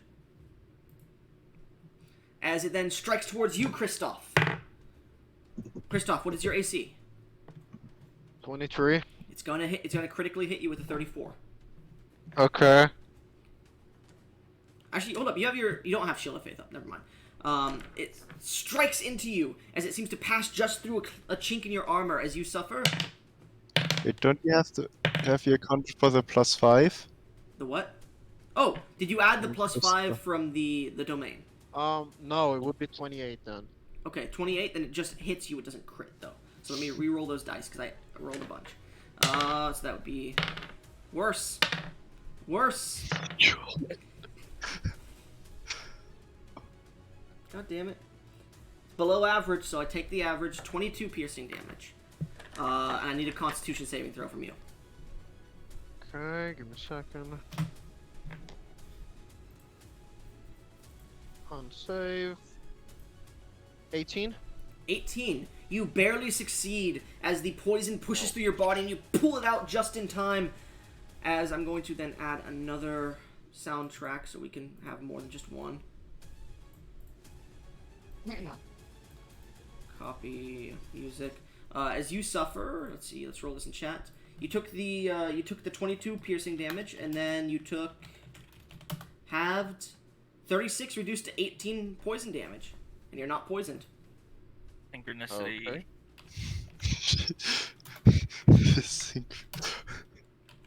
Okay, that's funny. Both 36 and 26. Yeah. So, as it strikes into you and you feel the poison push into you and you pull it out just in time, you watch as its fourth tail stinger strikes towards Okran. Okran, what is your AC? 36. 36 with that +5? Yep, that's Okay. what the +5. Okran, it goes to strike at you and you just like watch it glance off your tail and just go into the distance. I will say you get an attack of opportunity because it critically missed you. One attack. One attack. Oh, just one? Mhm. Alright. But it's still with that stupid -1d8. This will use your reaction, by the way. Yeah, It is. It is I'm normal. about to get It is a back. normal. Actually, technically, it'd be disadvantaged because you can't use reckless off of your turn. I mean, just realized honestly, whoop-de-doo. I just realized you got 2 15s on your saves. That's a natural 1. So, V, as you go to strike at the creature, you throw your axe, and you seem to throw it at the creature, but that's its illusion as it goes passing through. Roll an attack against Kristoff. Ah! And I hate to say it, but he said it's my axe, so this Oh, this well, no, might you actually had hurt. you had the magma heart out. Sorry, my bad. Yeah, So you would have thrown magma heart instead. yeah. Kristoff, what's your My AC AC again still with the comes +5? back to me hit or miss. So It's 28 with his with Okay, the +5. 28. You have to beat a 28 to deal damage to Kristoff. is this still with the -1d8 by chance? Yeah. No, because this is more so if it hits Kristoff. I'm sorry. Kristoff, the weapon comes flying towards you. You pull up your shield and manage to deflect it to the side just in time as you see it lands into the snow and then vibrates and flings back to the turtle's hand. That was so close. That is not the end of the creature's turn because it has more than 4 attacks. Fuck. As it strikes these out, you then watch as let's see, it then looks down towards the mage, who still manages to succeed and stay up, and it opens its jaw and pierces down to try and bite into you. Your AC with the shield is what again? 39. Nope. It goes to bite down and it's just stuck on your shield for a second. You see the pure strength of its jaw is just cracking the magical shield at the moment. Okay. And that'll end its turn. Actually, no. Before the end of its turn, it's going to move 5 more feet. That'll end its turn. Now it's next to Gesh as well. At the end of its turn, Okran, I believe it's your turn now, correct? Yes, sir. As the creature strikes out and you manage to miss and almost you get your sword deflected off Kristoff's shield. Kristoff looks over to you and looks at the dragon once again. You can see a side glance towards you. What are you doing? trying not to hit everybody. As I'm just going to try and slam down on its neck with the fucking sword. Alright. You jump up and swing down towards it, make your attack roll. I guess you're going reckless, right? Of course. Normal attack then. Natural one. Nat Natural 20. No, it's advantage. They're flanking.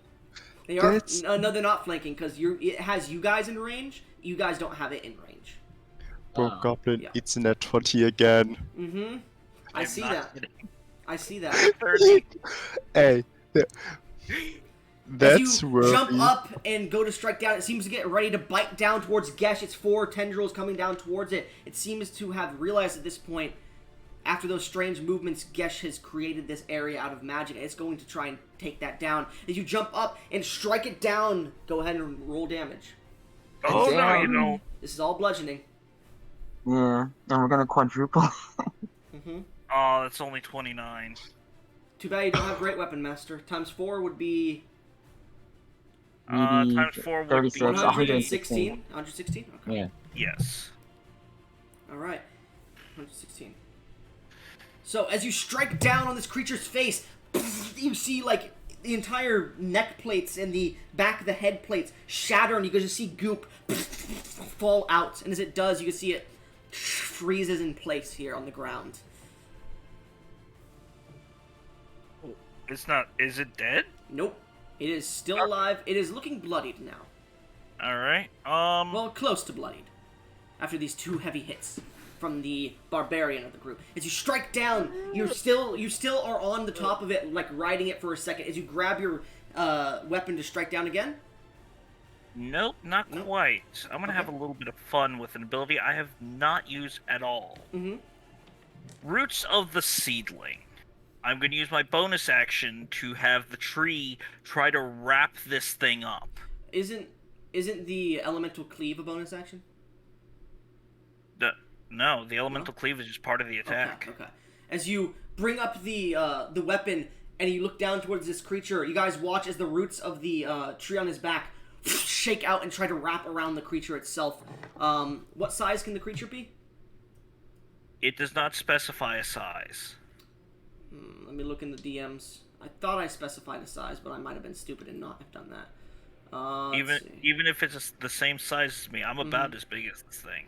It's a bit bigger, but it doesn't matter. Let's see. You have it where Fruits of the Seedling. Within One, I 50 can send it to you again. Yeah, I'm looking at it. Okay, what's your DC? Let's see. 8 plus strength plus proficiency, so that is going to be 19. Technically, this isn't a magical effect, so it doesn't get magic resistance. Yep. 19? Yep. It fucking succeeds easily. It rolls 28. Eh. As the roots wrap around it, you see it just suddenly furl its wings out again, and they shatter, pieces of timber go flying at your friends. Having no effect. Damn it. Sorry about that, as I'm actually apologizing to the tree as I slam down on the thing with the... You grab whatever remnants or roots as you're about to fall off as it tries to slam you off, and you bring your weapon down one more time. Natural 1, come on. I Show sure me. if it's another. Almost, but it's a 26. 26. a You manage to 19. strike it in the back of the head once more, just barely as you fall off. As you don't really get that critical hit to it. You don't get a good hit to it, but you do slam it in the back of the head as you fall back to the ground and stand up. Go ahead and roll damage. You know what? Screw it. I'm going to use my Holy Strike. Another ability of Of the having tree. the tree. Yep. Yep. The imagine if the Magma Heart would crit on a 19 and 20, you would have had another crit. What's your wisdom modifier? My wisdom modifier is a +4. I'm one of the wiser members of the group. Okay. Probably the wisest. It has Oh, that's no vulnerability, no resistance, There's no a immunity. to cleric radiant. in the party. Yeah. Yeah, the cleric. The cleric. I said 1 up. I didn't say I Oh was. yeah, we now have a cleric, a By the way, completely... Christoph, what is your wisdom? I'm wondering. I only managed to get to 20 out of character gen. 20? Okay. Only managed to get to 20. In a normal game, that'd be insane. Well, considering you guys have 3 core stats over 20, yeah, it's kind of mid. Yeah, kind of mid. Yeah, Normal person. the regular is 22. That is 70. Well, the radiant that is- damage is not doubled. So Yeah, okay. 31 double to So- 62 plus 4. 62 Plus 4, so. Well, sorry, That's 62. 66. Well, sorry, it would be minus 8 So it's because it's 70. 4 plus 4. So it would be 35 minus 8 would be 27. That would bring it up Double to 54 plus 8 would be 62. 62. Okay, thank you. Damn. As you strike it in the back of the head again, you see it like it's taking these blows and it hates that. It hates it. At this Come point, at me. does that end your turn? As you land on the Yes. ground, it's going to use a legendary action. Oh, fuck. It didn't seem to think you guys were worthy of them, but now it does, as you guys have hit it hard. And you watch as it uses 4 legendary actions to send its stingers out. I'll say 3 legendary actions. No, because he has to use 4 on the stingers specifically. 4 to strike each one of you, as it's within a range of each of you. Okay. So, total. What's your AC? 36. 36? Doesn't hit. Maria, what's your AC right now? 39. Oh wait, no, it's because I don't have the shield up. No, you still have it. It's not. It hasn't been your then, next turn yeah. yet. Then 39, yeah. 39 misses you. They both go careening to the side as one of them comes for you, Kristoff. Your AC is 28. It was 28, yeah. 29 on the dice. Mm-hmm. So you suffer. 29 on the die? Well, 29 in total. Okay. Bro's rolling at B100 to hit. No. You take 20 points of piercing damage. I need a con save from you. Okay. Con save. 14. Womp womp. And you suffer 37 poison damage and are poisoned for the next minute. You can make the save again at the end of your turns. I'm under. You're I'm under? down. You're down? You watch as the down. stinger stabs into Kristoff and he just like How stands there much for a the second. total damage again? That would be 57. 57. Yeah, I am 12 points under. That's fine. He stabs into him, and he watches. He like grabs the stinger and like holds onto it as the stinger pulls and starts to shake him up and down and thrums him onto the ground as he just falls deep, face first into the snow of the valley. Womp womp. As it then sends one directly at you, Gesh. Gesh, what is your AC? Remember, you're not wearing armor. I know, it's 20. It's abysmal. 13 because of your dragon scales, right? Plus dexterity of 5, or Oh, no? it's You don't. 13! No, you don't because it doesn't. That's not a dragon thing. That's right. That's only. No, you need a sorcerer's specifically feat for that, and it's I have 20. 20, so it's 10 plus. You have a dex of 5. Yes. Okay, just making sure. 22. Oh, that's right. You have an unarmored defense, don't you?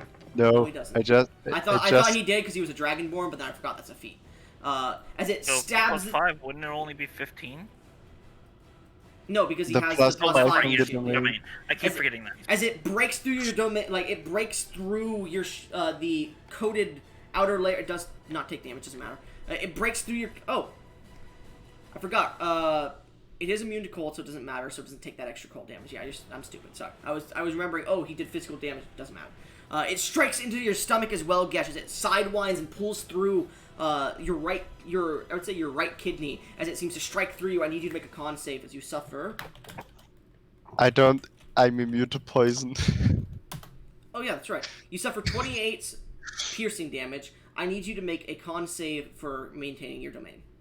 Mm-hmm. You need to roll a 14 or higher, and I think you're good. You have a higher bonus than that. Natural 1, natural 1, natural 1. I need to get at least a 2.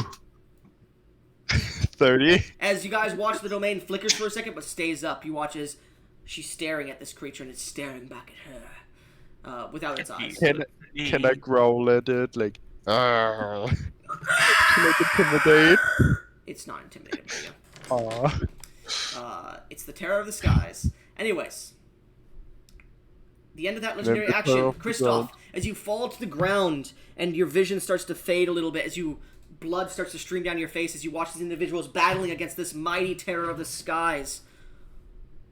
You watch as you pick up your left hand, your shield, it's just bleeding. You see your veins are pulsing, and you recall a near-death experience through the Mercenaries Guild. If you'd like to describe that and roll me a death save. And death saves are 10 or lower or failures in my games, just so you're aware. How does that saves work here? Is the con modifier just flat? It's 10? just a flat Yeah, D20, 10 or lower, it's a Okay. fail. But describe for me the scene of when you nearly died with the mercenary group, please. let's say he got one of his arms chopped off once while fighting orcs, and it got reattached later, but he lost 80% of the blood in his body, almost died. You recall Does the that work? sensation. Yeah, sure. You recall the sensation of the blood spilling down your arm, similar to today. Well, your other arm, as you had grabbed it to stop the blood flow, to staunch it for but a second, and as you look towards your left arm, the scar from the regeneration of your arm still pulses, heats as you rolled 6. 6. As you start to lose a bit more consciousness, Gesh, it is not your turn, as the creature's going to use 2 more legendary actions to make a bite attack against you. Damn it, I was trying to get the aggro on me. It's kind of in a frenzy now. It's bloodied, so. Oh shit! Oh, why did already? I rolled 2. Yeah. Yeah. No shit. 2 critical hits. I wonder. So I rolled 2, so I got to re-roll. Gesh, your AC hits. Gesh, it reaches down with it reaches down with its jaw and bites into you as it rips you up and throws you and continues to chomp you in its jaws at the moment. I need you to make a strength saving throw, please.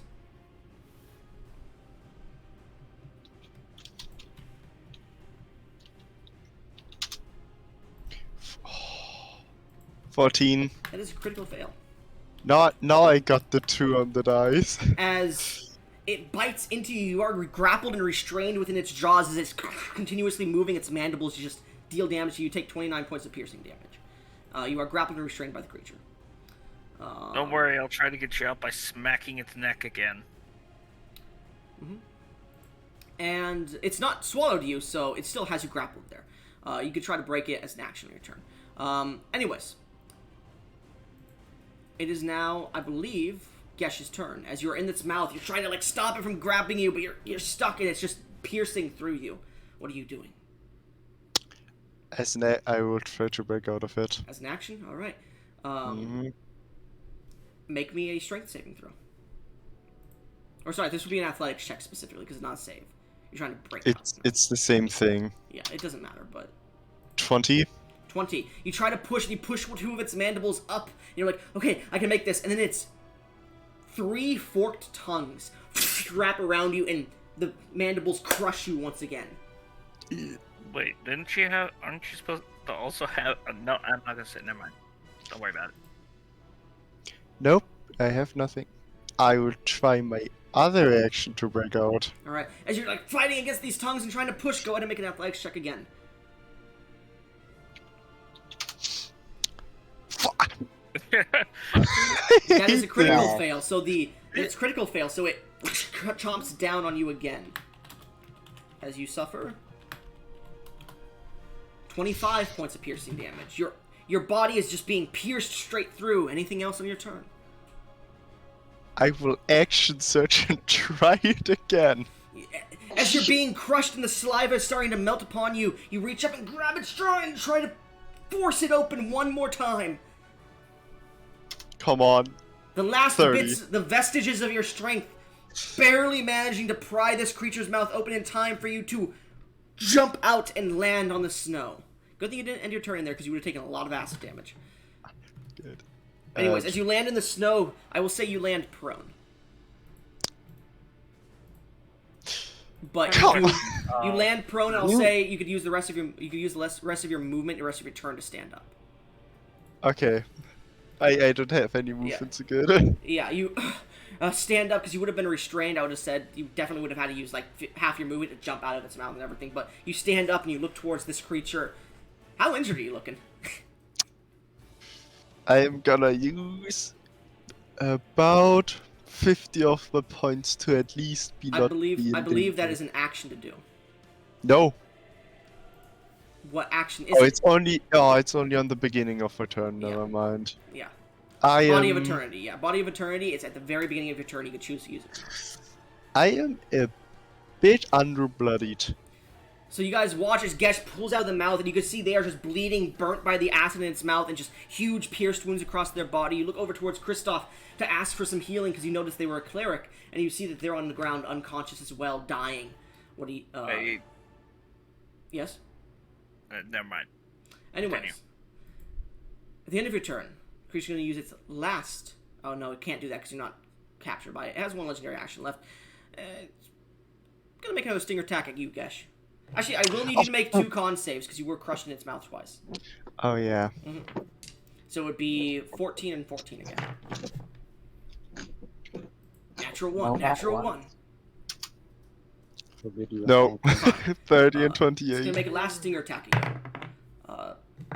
Gesh, as you land and you stand up, you take a step back and you watch as the stinger directly stabs to the ground and it breaks the rock and stone on the ground, well, underneath the ground, underneath you, as it pulls the stinger back, having missed you by 1 point.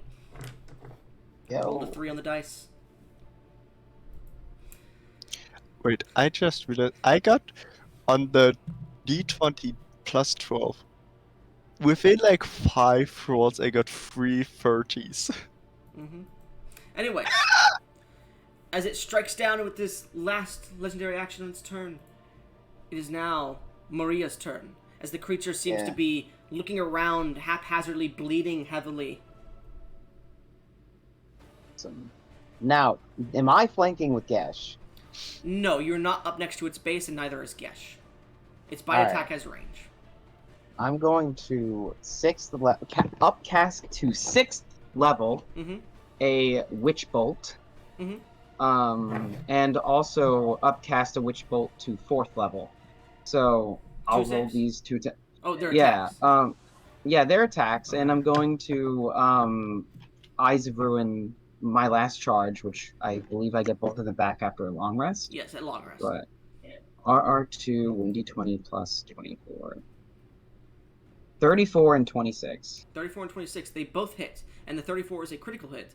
As you cast out this second Eyes of Ruin, your other eye goes red, and you can't see. Bro, You are blinded until you finish a long rest.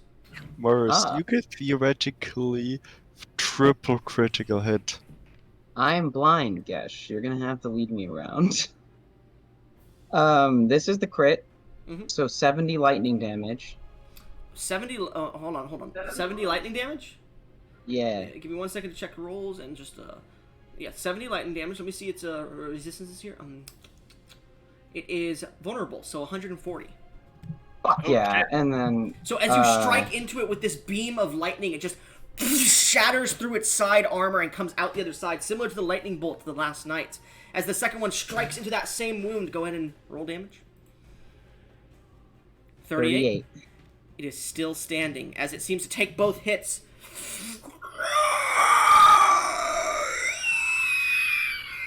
It lets out a terrible scream.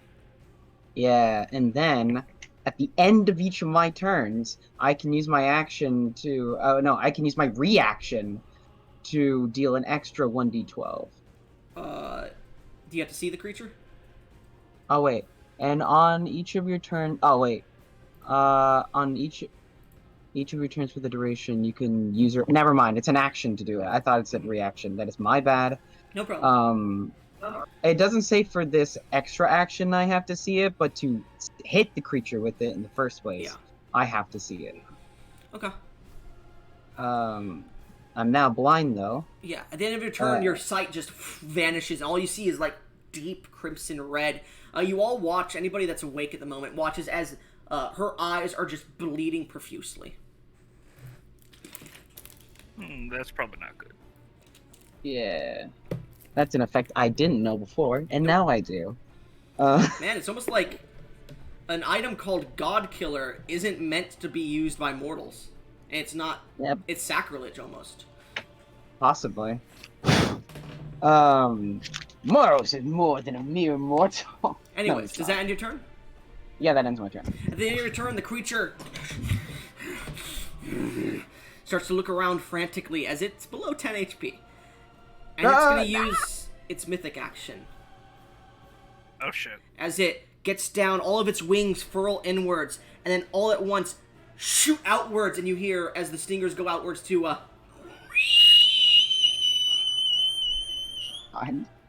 Everyone immediately loses any concentration. The domain ends, and I need everyone to make me Constitution saving throws.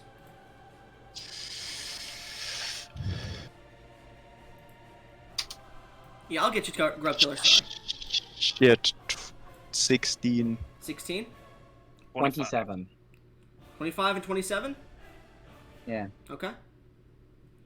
Can you Grub make the save or no? Grub is unconscious at the moment, so he would not be able to make the save, unfortunately. So that would be everyone fails.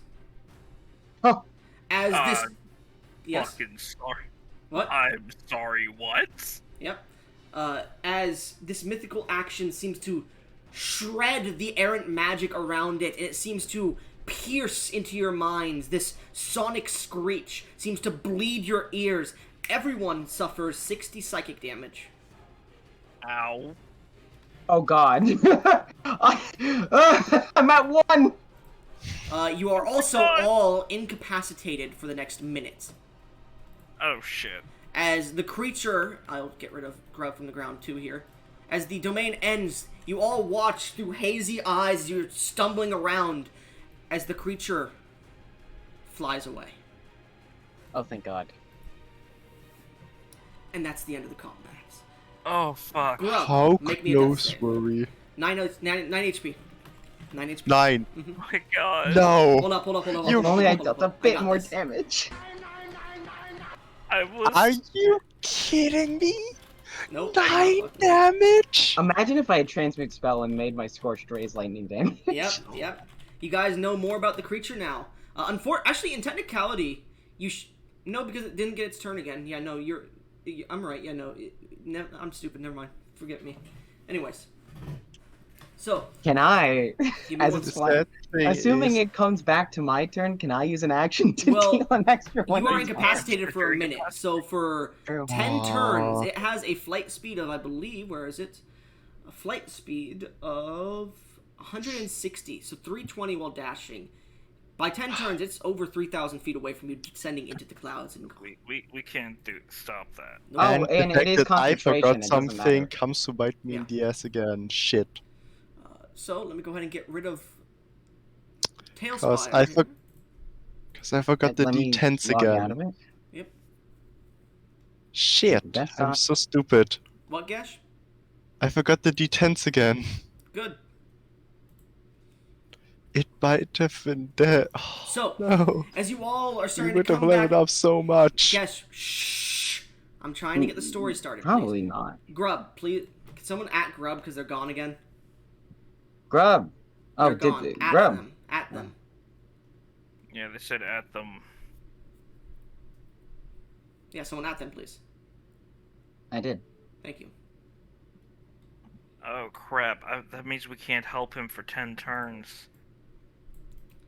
Basically, yeah. Well, you can. I'll say you could try to medically assist him, but you won't get any advantages or disadvantages. Well, Gesh has their bodies of eternity that they could give. Can't and really bring do him back. that. That's too much, I would say. Grub, you there?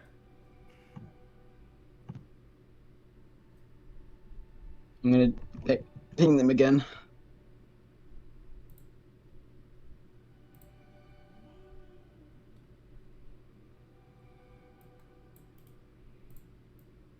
Grub. We're waiting for Grub to come in. His mic might be fucked.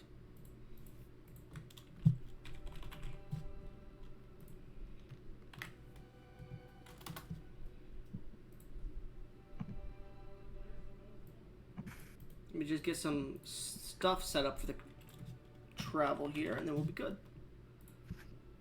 So, what do you guys think of that fight so far? Anything you want to say about it? That shit was terrifying. And let me tell you, that creature wasn't ready for a battle. It assaulted because it was just hungry, out of character. So, We wait were till it's ready for a battle. 9. We were 9 away. How much health What were you happened? guys at, if you don't mind me asking, as the DM? I'm at 1. 36. Okay. Wait, are we ending the session? Well, no, No, I'm we're asking a ending question. combat. Oh, Oh, what happened? I wasn't here. So, Sorry. Kristoff, as the creature releases this high-pitched screech that incapacitates the crew and ends any magical effects, it flies off as the crew is unable to do anything against it, as it uses its mythic action to dissipate into the clouds. It Disappearing. had 9 HP. I'm at 158 still. With that 60 psychic damage? That's the only damage I took the whole fight. True, because you have a high SPC. But Grub, as the rest of your group is like coming over, like they're stumbling over to try and help you, and you could see this as your vision is fading. Roll me another death save. Okay. As you hear in your mind, is this all you've got? Roll with advantage. Oh, 11. Oh, roll Oh, again because I even was going to without give you advantage. advantage. Yeah. Roll again. Okay, next one is 18. 18. You start to open your eyes as a vision of a friend. One within your mercenary group who brought you to your worship. Who told you the greatness of the lawbringer of the hells, Asmodeus. Your good times you spent with him, the bad times. But you recall a friend. And as this happens, you guys watch as Kristoff is starting to push himself up a little bit, even in his death throes here. As you get to his body, if anybody would like to make a medicine check, no ability to help anybody, I would say. But one person can make a medicine check. I'll say... They can't. Oh, really? I have a higher wisdom than most of y'all. Okay, Okran, go ahead and make a medicine check. Normal roll. Yep. Gotta double check if I have proficiency. I don't. Please don't kill him. 17. You pick him up and start to cover his wounds as, Kristoff, you're still in the state of dying, but they're starting to help you to your feet and starting to try and bandage your wounds. I would like you to make another death save with advantage. Oh boy.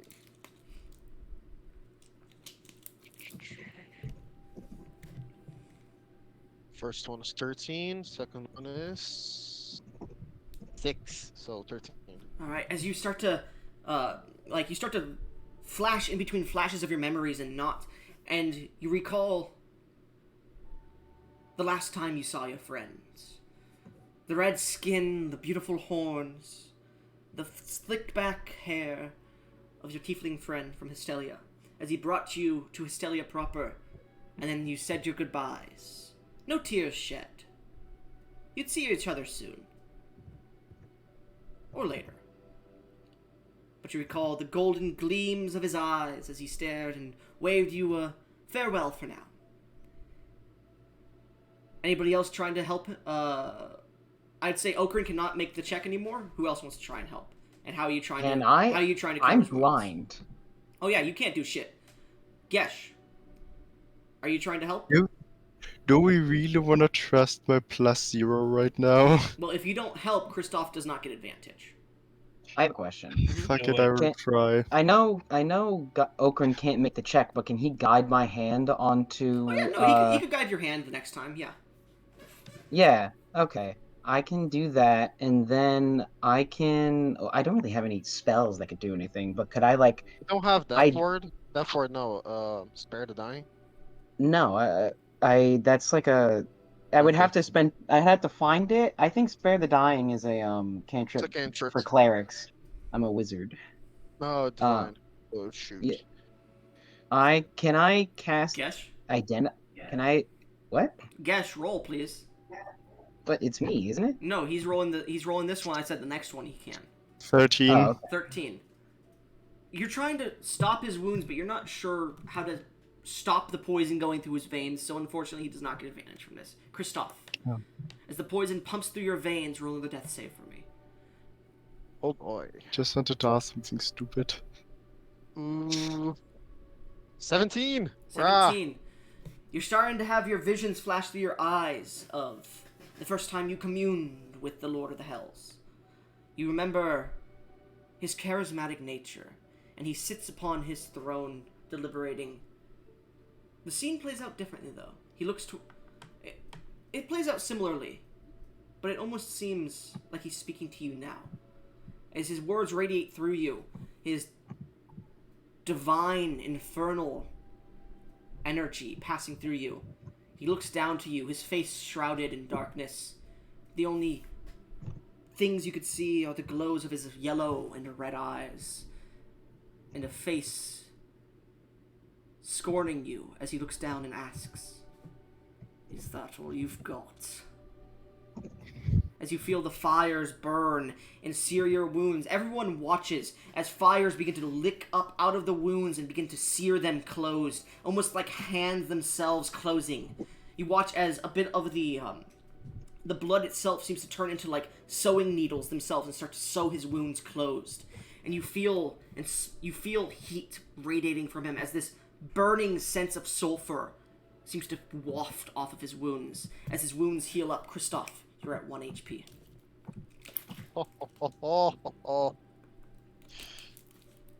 Woo!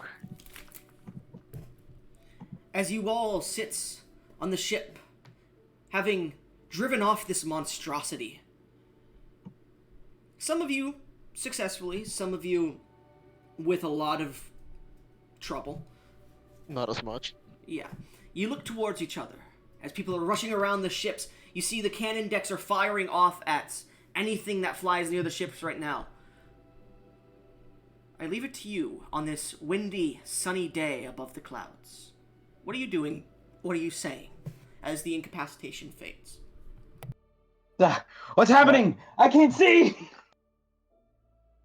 I'm gonna put my hand on Moria's shoulder. Try to relax. I'm sure you just need some rest. Yeah. You seem to exert yourself a decent bit. Did We that... were so close. Yes, but we cannot dwell on it. It's gone now, and we are alive. Yes. Next That's- time we will get our revenge. That cleric went down earlier, is he alright? He is alive, Moria. Okay, as I'm still laying down, extremely fucked up, he's gonna reach for the amulet around his neck, clutch it in his hands, his right hand, shoot strapped to the left. He's gonna grab it and mutter in common, not even in time, "Praise be to the Lord of Darkness." Very, very weakly, very raspy voice. Okay. As you do so, you guys can see rushing over to the sides of the ship, the areas where the banisters exist, a few crew members who seem to be like pulling up like these long metal like crossbows almost, but they're not. They seem to be tubes. You've seen these before, a few of you. These are firearms. Like a flame. They pull up firearms and they seem to come up to the edge and they point down, they stare and they go, "Oh shit! Get the medical team!" And you see Captain Uruge looks over the ship's banister and just, "Well done! We've come to help you, but seems you don't need it." Yeah. Sadly, Some we of us could couldn't use kill some it. healing. Yes, we'll get the medical team down to you as soon as we can. However, rest up a bit, and once you have, meet me in my office tonight. I would like to discuss more of our travel plans with you all. You can come too, Christoph. As he walks away, you can see a He's few... just gonna raise a left hand and give him a thumbs. Terminator style, just... He can't talk right now. Yeah. He ain't good. At this point, a few other crew members are looking over. You hear, "Woo!" Like people are shouting and clapping at your accomplishment here. Okrin, Oaken just sighs. Yeah. the ship disappears, and you find yourself once again on the obsidian stone of the volcano. Oh shit. You see staring down to you the woman within Magma Heart, with the red glowing eyes. Impressive.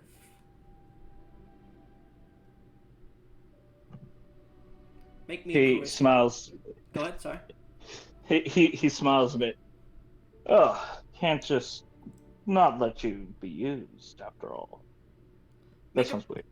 Yeah, it does sound weird. Make a persuasion check for me. Since your valor has been shown through this battle, before you roll, if you succeed on this persuasion check, the DC decreases by 5, which is a 30 at the moment. It decreases to 25. Just so you're aware. Why should I bother? I'm not gonna lie. Because if you want to attune to it and you prove your valor in battle multiple times, you can continue to decrease the DC. The DC for this check is not as high. 14. I'd recommend a DM's inspiration. Question. Jesus Christ. Are you kidding me? It's that bad? Okrin mentioned It's that still a he's failure. holding on to me. Yeah. Yeah. Can I he's give holding him on. guidance? Actually, funny enough, Moria's in the same area with you. Moria, you don't see anything, Yeah. but it's hot. You can give guidance, yes. Fuck yeah. I'll say, let's see. yeah. Go ahead and I would recommend a DM's inspiration. Well, let's start with the guidance. Okay, guidance. What about 18? 18. You've proven yourself quite worthy a bit. Not enough just yet.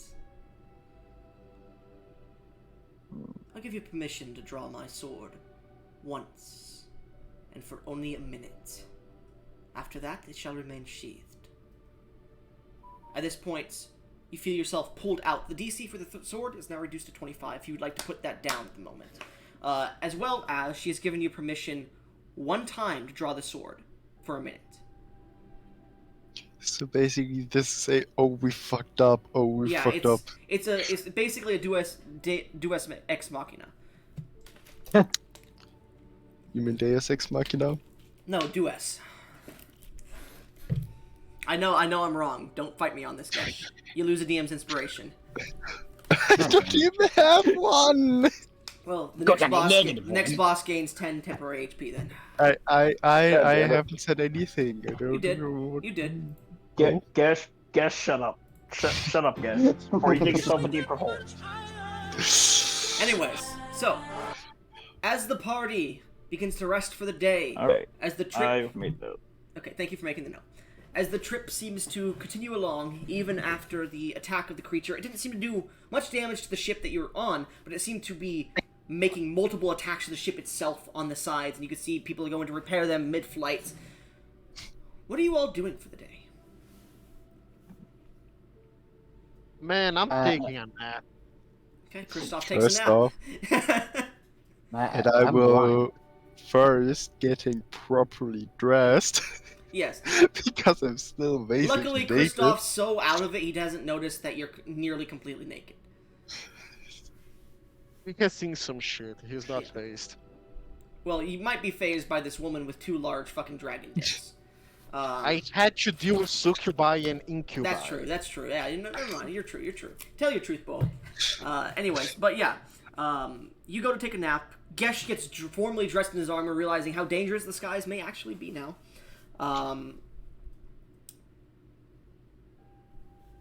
Gesh, is there anything else you want to do during the day? And if you want to bring anybody else in to like role play with them or whatnot, that's fine, and we'll talk to them later. This will be for this day of travel. You've already had your combat, so there will be no more wild encounters for the day. I day. will just... I hate that you say it like that. I'm gonna bond with Zephyr. With who? My Cypher. Drake. Oh, Zephyr. Okay. As you go up to your alpha wild Drake, well, your how do I fucking pronounce it? The wild. Alpha Dire Wild. Yes, the dire wild Drake Alpha Blue, named Zephyr.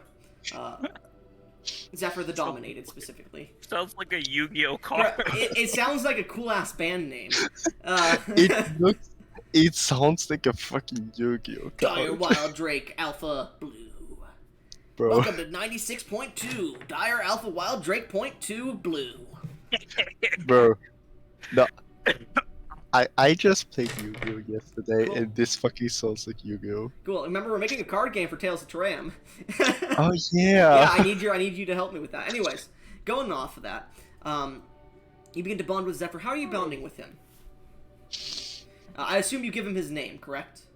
Yes, or gave him his Give name. me the title of Zephyr. Understood. I would probably go into like I would probably eat a lot with Zephyr and then like spar with him. What is this strange meat At you 9 provide? HP. What is this strange meat you provide? Is this what we had last night, the quadra? Interesting. It tastes of chicken and poultry, but it is red in meat. Interesting taste. He seems to be a connoisseur of food. First off, I would have taken my Body of Eternity points, so I would be at 166. That's fine. And as you spar with him, let's go over this. Roll a general initiative, just because I assume this is a duel, correct? And you're not trying to kill each other. Yeah, of course not. And I will purposefully hold back a bit more because of what happened last time. Oh, if you're holding back, make me. I will Make me a not deception hold check back instead a of lot. initiative. Make me a No, deception I will instead not of hold. initiative. I will not hold back, just so I make sure that I really Okay, yeah. don't No, kill him. that's what I I think mean. it You guys should aren't be a sleight of Yeah, hand yeah, check. yeah. because you're both not trying to kill each other. There is no way for you guys to non-lethally kill each other unless you roll a nat 20. Okay. Okay. Fucking animal abuse, dude. 22 for initiative. Give me a second. Let me just go ahead and change this to Draconia creatures. Draconia creatures / pets. Yeah, you go first. So if you'd like to make me a few attacks or whatnot, you're just sparring with him. It doesn't matter. So I'd say through your sparring, you get the feeling you start to understand this creature's abilities. It seems to be mostly. It seems its most general attacks it uses are bites and claws, though it can shift its tail into like an armored blade of sorts and slash through people or use it to bludgeon people and knock them prone or away from it. It also has the ability to pull in the magical energies of the lightning within its body and shoot them out once every 20-ish seconds. It's a bolt, it's a small, I say bolt, but it's more like a bullet of lightning that can shoot up to 300 feet away.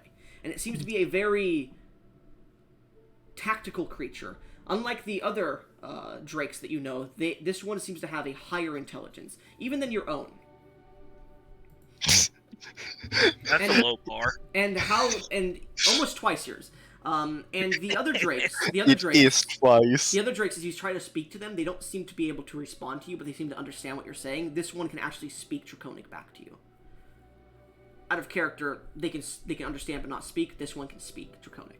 You can also read and write Draconic too. No. Unlike I you. can do this as well. I can. Barely.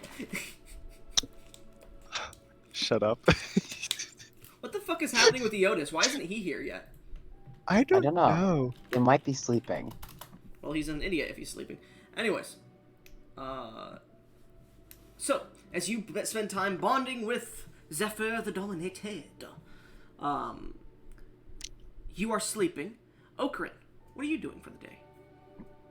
Well, I'd probably remain on the deck for a little bit in order to just regain my HP.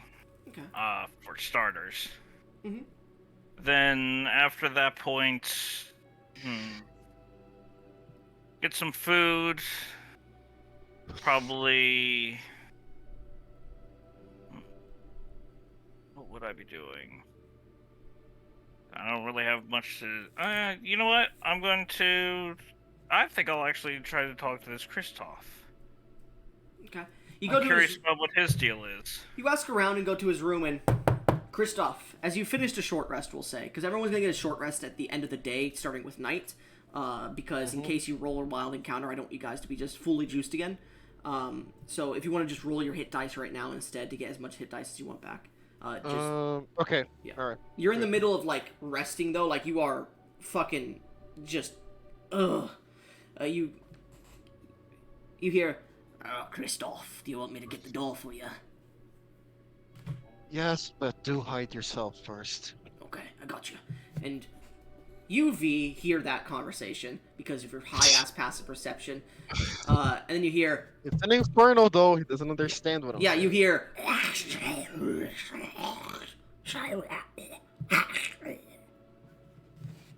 Gonna Something kind of like roll that. my eyes. Lovely demon. And you hear... As the door opens and there's no one there besides Kristoff, who's starting to sit up in bed. Hey, What can I Kristoff, help just you wanted with? just wanted to check on you. Given, what happened. I will recover, and I imagine you guys have dealt with the dragon. Well, sort of. It's not dead. It ran away. It's weren't quite able hurt, to- though. Could take it some time until it tries to harass the ship again. That much I believe will be true. Or I can at least hope that it'll be true. Oh, is that all? Actually, I'm quite curious. You don't seem quite like just all the other crew. Well, I am a mercenary of an Italian company. Uh, Doing solo job this time. hmm, I'm only a guard here, nothing more. I see. Well, as long as you're alright. Oh, thank you for your attention, for your worry for me. But I will make a full recovery. Do not worry. You should probably go check on the rest of the ship for damages or casualties from the crew. I'm not much of a repairman, but I can at least see if there's some that I can help. I will ask, what does Kristoff's room look like? Because Okran has a high-ass passive perception, so he would see everything in the room except for your invisible guy. I'm only staying here for like some time, and I mean it's not like a extended contract, so So it's just anything the specific? bed's normal. Um, he has a handful of books on his table, I'd say, like scripture and stuff, and um, yeah, that would be about it. He's not gonna really change the room. The room looks almost exactly like your guys' is a bit bigger, but there is a table, a nice chandelier that shakes, a bed at the edge. This one's a canopy bed, unlike your guys', which are bunk beds. This seems to be a more important person room, but they gave it to him because he's a pretty well-known mercenary and guard. There seems to be a nice rug on the ground, pretty old. It seems to have Dorathian make. It seems to have Dorathian, like the old Dorathian symbol of the castor and cactus with the sun behind it, the blue. But it seems to be pretty old, like 30-ish years old or so, because it's pretty dusty and worn. You can see the pile of books and scrolls on his table, as well as like a perfectly neat book that seems to have an inkwell and a quill on top of it, seemingly like it was used recently or is used commonly. Yeah, dude, don't touch that. Not touching anything. If you None of were my to... business what you do in your own room.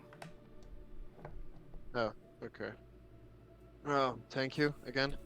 Hmm? I will see you at the meeting with the captain later. Yes, I need to get a few things done before then. There's some things Farewell I'm then. saying. So, as Okran, you leave his room and Kristoff goes back to resting, maybe writing a few notes about your party and what you can do, whether you're a threat or not. What are you doing? Anything else? Well, I'd probably check around and make sure that there's nothing that I could potentially help with. Okay. You ask around and you begin to do some menial tasks to help with the crew and whatnot, to gain some reputation with the crew. Meanwhile, Yeah. Blind Moria. Oh yeah, I probably should check on her. The group has left your side and you're like still on the deck trying to figure out where the fuck you are. I thought I would have taken her back to her room first. Hold on a second. I don't think you said that, did you? No, I didn't. But I'll say would've. you brought her to the cannon deck, and she knows how to get there like unblinded right now. So she's like feeling against the walls. Then you asked a crew member to help you, and you asked a crew member to help her, and they've escorted her back to her room. Moria, Your hands off me! Fine. I guess I'll just leave you here then. You hear like someone No. spit at your feet and leave. Motherfucker. God damn it, am I going to be needed? Nope, better- you're gone. I was hoping to lick the blood off of the cannon deck. Nope. Not like you yeah. can see it. So as you manage to claw your way against the wall, make me this would be a survival check. No, it's not survival. History check to see if you could figure out the distance from here to your room, or if you walk into some random person's room.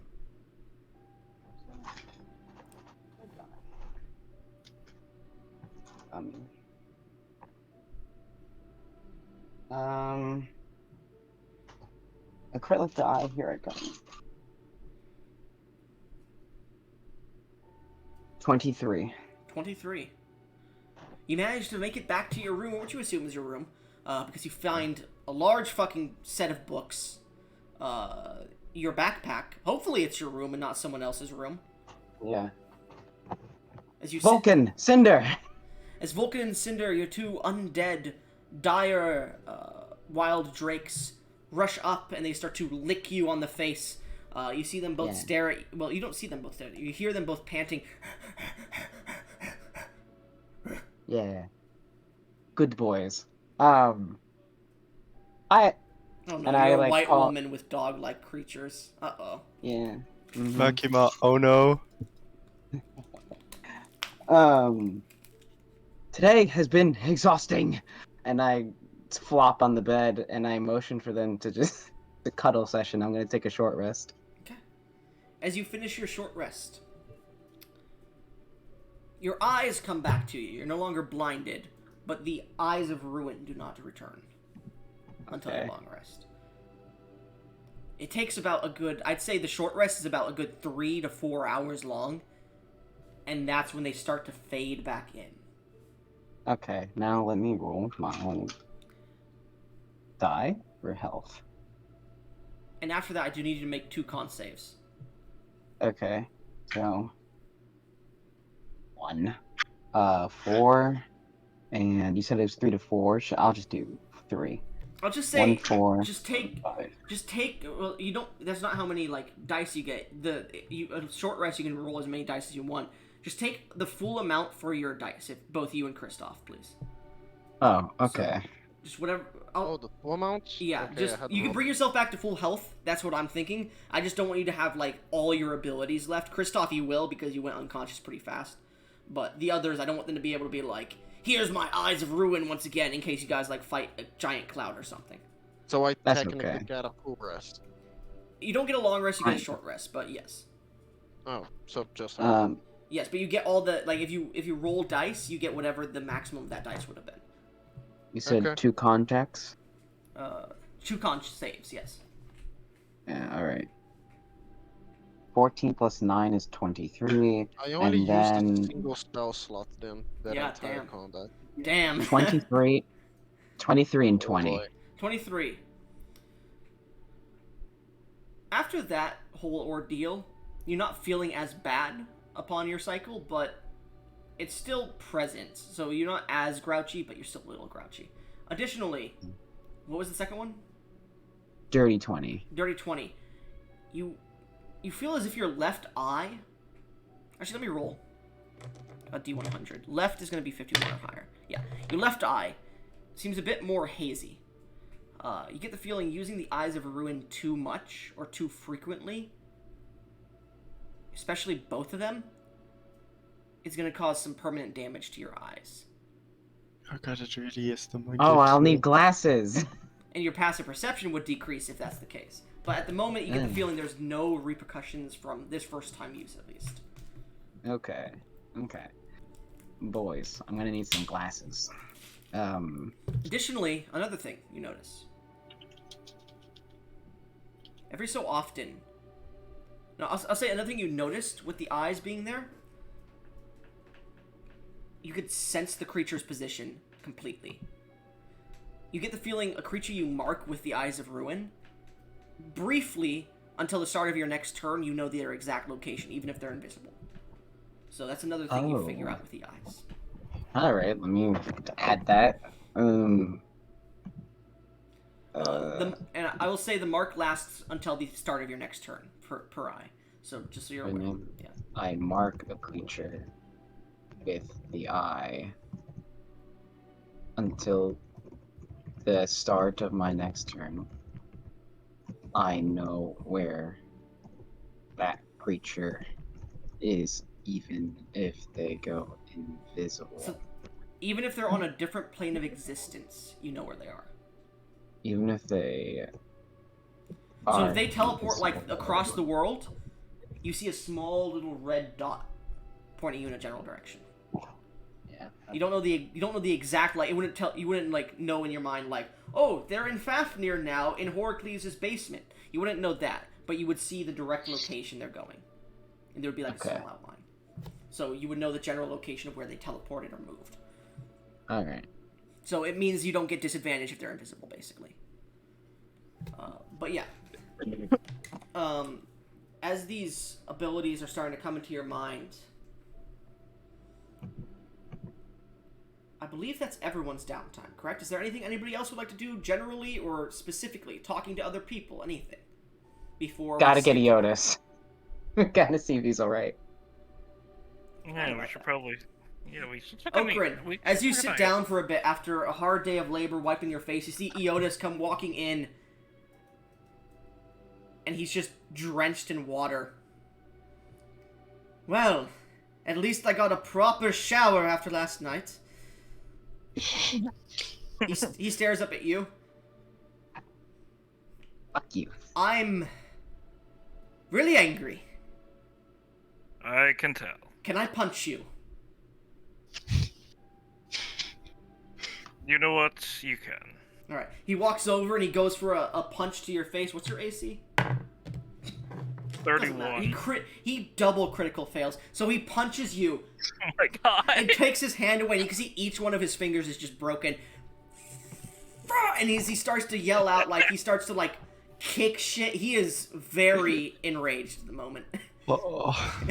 Eotis Really, can't you catch a got break. He can't catch a break. Iotis, I would recommend you heal yourself from that. Shut the fuck up! And he, like, rushes out of the room, not wanting to talk to you. God damn it. Well, I tried to make some amends. Why can't you let this man catch a break? Hey, I tried! I don't mean you, I mean Goblin. Hey. Hey. Anyways. So. Eventually, night does fall upon the ship. And as the stars are beautifully strewn across the sky, you can see the cosmos just a little bit. The small bits and pieces of cosmic cloud that seem to spew through. The bits of lights of... What are they called? The lights you see in, like, Antarctica and shit. What are they called? Oh, the Aurora? Yeah, The strange auroras that seem to slip through the sky and shimmer and dissipate and then reappear as you're above the cloud layer. You look down and you can see the large mountains of Marsetith. And as you look over Moria, you could see, just in the distance, you've passed it a few hours ago, but you can see the lights, the blue light that seems to mark the end of the large valley where Snowden resides. Your home. As you continue past. As you all stand upon the deck of the ship, as dinner, well, one of the decks of the ship, the dinner deck is what it's called. As dinner is being served, lights are up and people are playing music. Let me get the music on for you. Let me just get this really quick. Town ambience would be under. As people are preparing their food plates and whatnot, there's a large festival kind of being prepared, large trays that people are pulling from. You guys can take whatever you want. What is it you guys are trying to find upon this ship to eat at the moment? On this buffet that is available to you? Meat. The rarest, bloodiest meat. Okay. Well, describe what you're eating, Basilius, please.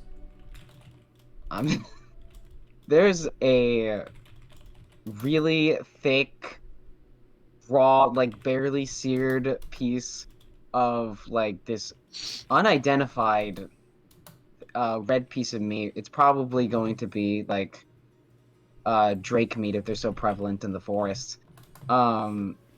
It's barely seared at all. It's very, very bloody and it's very bloody. And then accompanying it will be like a side of garlic mash, Okay. and that's what I'm eating. Garlic? Like a huge help. No, not garlic. Fuck. Garlic, No, not garlic. Instead of garlic mash, it's rice. I'm eating rice. As you're eating this, Liliana, Gesh, you are eating, I assume, just whatever meat was there available. Yep. Drake and Quack Hydra meat, as well as a little bit of greens that they may have stationed away, as well as like a few oranges. Christoph, what are you trying to grab for the meal? Is he not here? I'm stinking. Give me a second. Okay, I'll go I'm to V thinking. then. I'll go to Okran then. You're Okran, you. You're stinky. Sorry. Okran, your Stinking. food. I'm stinking. Okran, Some flavor sorry, of I'm here. poultry with potatoes. poultry and potatoes. Okran, what about you? What kind of meal do you want to get? Well, is there any good And wine. fish, The best wine they Yeah. have.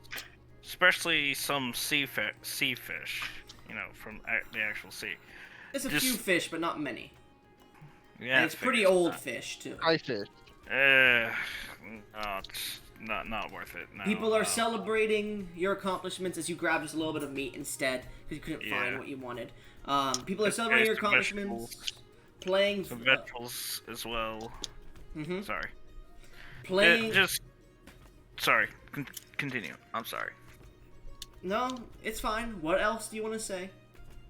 I don't remember at this point. Okay. Don't worry about it. Playing instruments, having jovial time, getting drunk, having dances, having contests of strengths. As you find yourself on the dinner deck here, you all sit looking down upon the scenes as people are coming up and talking to you, saying "good job," blah blah blah. Are you all participating in the festival, or are you just standing off to the side? I mean, I'd at least attempt to participate in some. Okay. Yeah, Morals- participation. Mori will allow these people to compliment her. Okay. Damn. Is there a little circle or something of like the officers of the ship or something? There are a few people who seem to have coats of higher stations. Most people wear like coats here, or like smaller coats that are in similar color, purples, blacks, blues. Okay. But these other ones have higher collars or more detailed coats. You can see about 10, 20 of them that are in a conversation with the captain, who's like, yes, we need to repair the right cannon deck of the lower floor of floor 3. Get that done. We will be passing by the Cloud City here soon. Make sure you find any materials that you can when we dock for the few hours that we're there. Send some people to the, as you approach Kristoff here, send some people to the Crystal Lake of the Sky City, get some fish with them. Oh, Kristoff, hello there. Greetings, Captain. What can I do for you? Simply wanted to know what are your responses to such an attack. That was, as far as my draconic knowledge might be limited, it was no usual event to happen in the sky ship, much less one of this size. No. Do Our- you have any leads for why that specific creature tried to harass the ship? Not at all. But it seemed to be very powerful, and without you here, it may have destroyed that deck of the ship, and possibly gone inside and destroyed our ship. Unfortunately, Yeah. that creature of that power we were not prepared to handle at the time, because we thought traveling over Marsetith would be a bit more safe with this large sky ship. It seems to... I can't speak on its behalf, but it seemed to attack the biggest prey it could find. That's my thoughts on it. You'd have to ask someone from the predatory- continent. Predatory instincts could explain it, but then again, there's more game out here and easier to reach than in a sky ship. That is true. Anyway, my humble recommendation would be for you to increase fences and number of bodyguards you can get next time we get your part. This thing might come back since it has seen there's an opportunity for game here. Yes. I am well aware now. Now we are on very high alert, and we've sent individuals to the cannon decks, and we're having shifts take place now instead. That was on me. Good. I thought it would be an easy travel. I did not realize that terror was in the sky. However, I Much less me. have also contacted the Queen of Snowden, and she has given me as much information about it as she has herself. So now we will be much more prepared for it, if it should attack again. Good. Could I have a report on the creature later on? Of course, So I they will. study it? I will have the papers copied and sent to your room as soon as possible. And he looks towards Much one of the individuals in the like more metallic like designed pauldrons on his coat. He seems to be of higher station. He goes, "First mate, get that done, please." And he goes, "As you wish, Captain." And you see like this orcish man, well, this half orcish man with a beautiful braided beard, these large floppy ears to the side, gives a bow to you and goes, out of the festival area.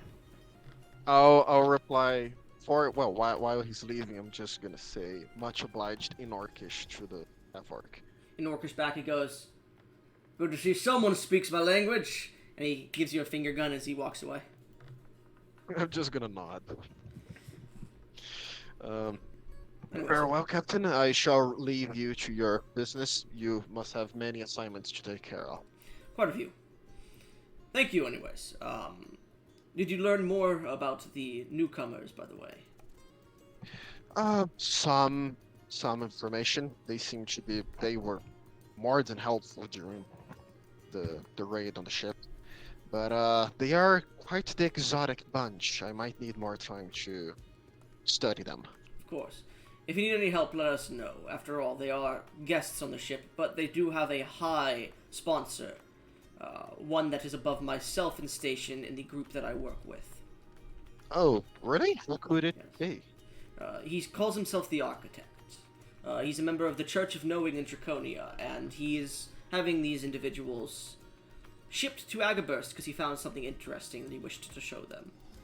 So just remember that is who you are around. You don't have to use as much respect towards them, but just know that if they were not to arrive or hear of their demise, there may be an investigation. Understood. I will keep that in mind. Thank you very much, Captain, and I'll give him a purchase bow and return to my seat. He gives you a bow, and he continues talking to his people as you walk back. The rest of you, as this is happening, Kristoff walks off. What are you doing? There's tests of strengths. People are dancing. People are flirting with the girls. What are you doing? Let's try some tests of strength. All right, arm wrestling or lifting stone? Oh, let's do some stone lifting. All right, you see like this I'm macho. a tad bit big to have a fair arm wrestling competition. You walk up to this macho man with like no hair but a large twirly mustache, large muscles, and he's in a leotard that's striped as he seems to be like lifting a large weight over one-handed over his head that has like big 1000s on the side of it, written on it. And you see as you approach, "Come one, come all, come to Gustav's stone lifting. Lift your stone and prove your worth, your strength to this crew." And you approach, "Big fellow, come.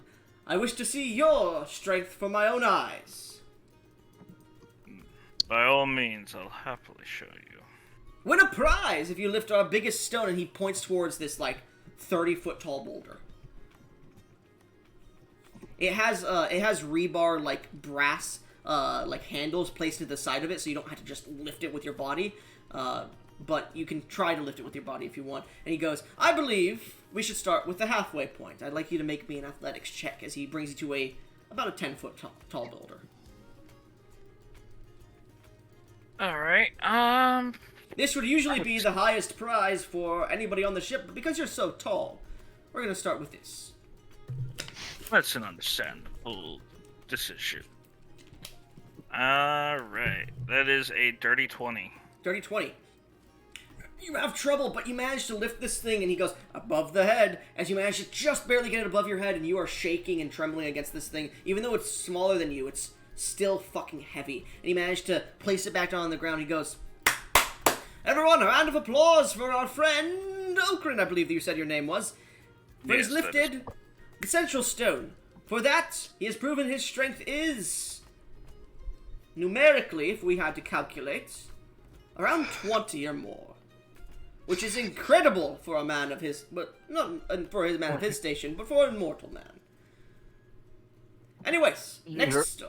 And you begin to lift more stones as you get to the as you lift each stone, he goes over and he proves that he can lift it too.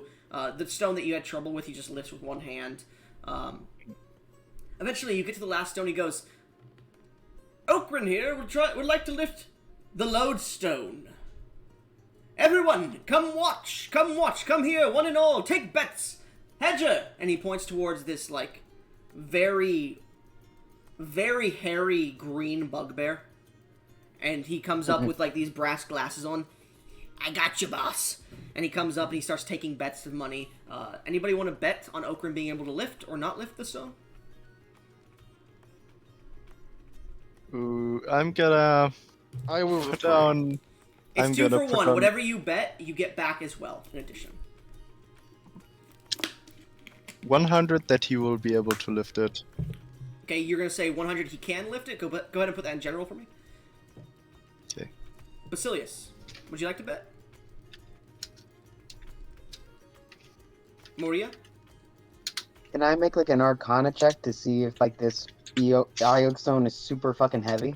The lodestone Like how realistically? is like a 30-foot tall boulder, and it would be realistically very heavy, like thousands of pounds at least.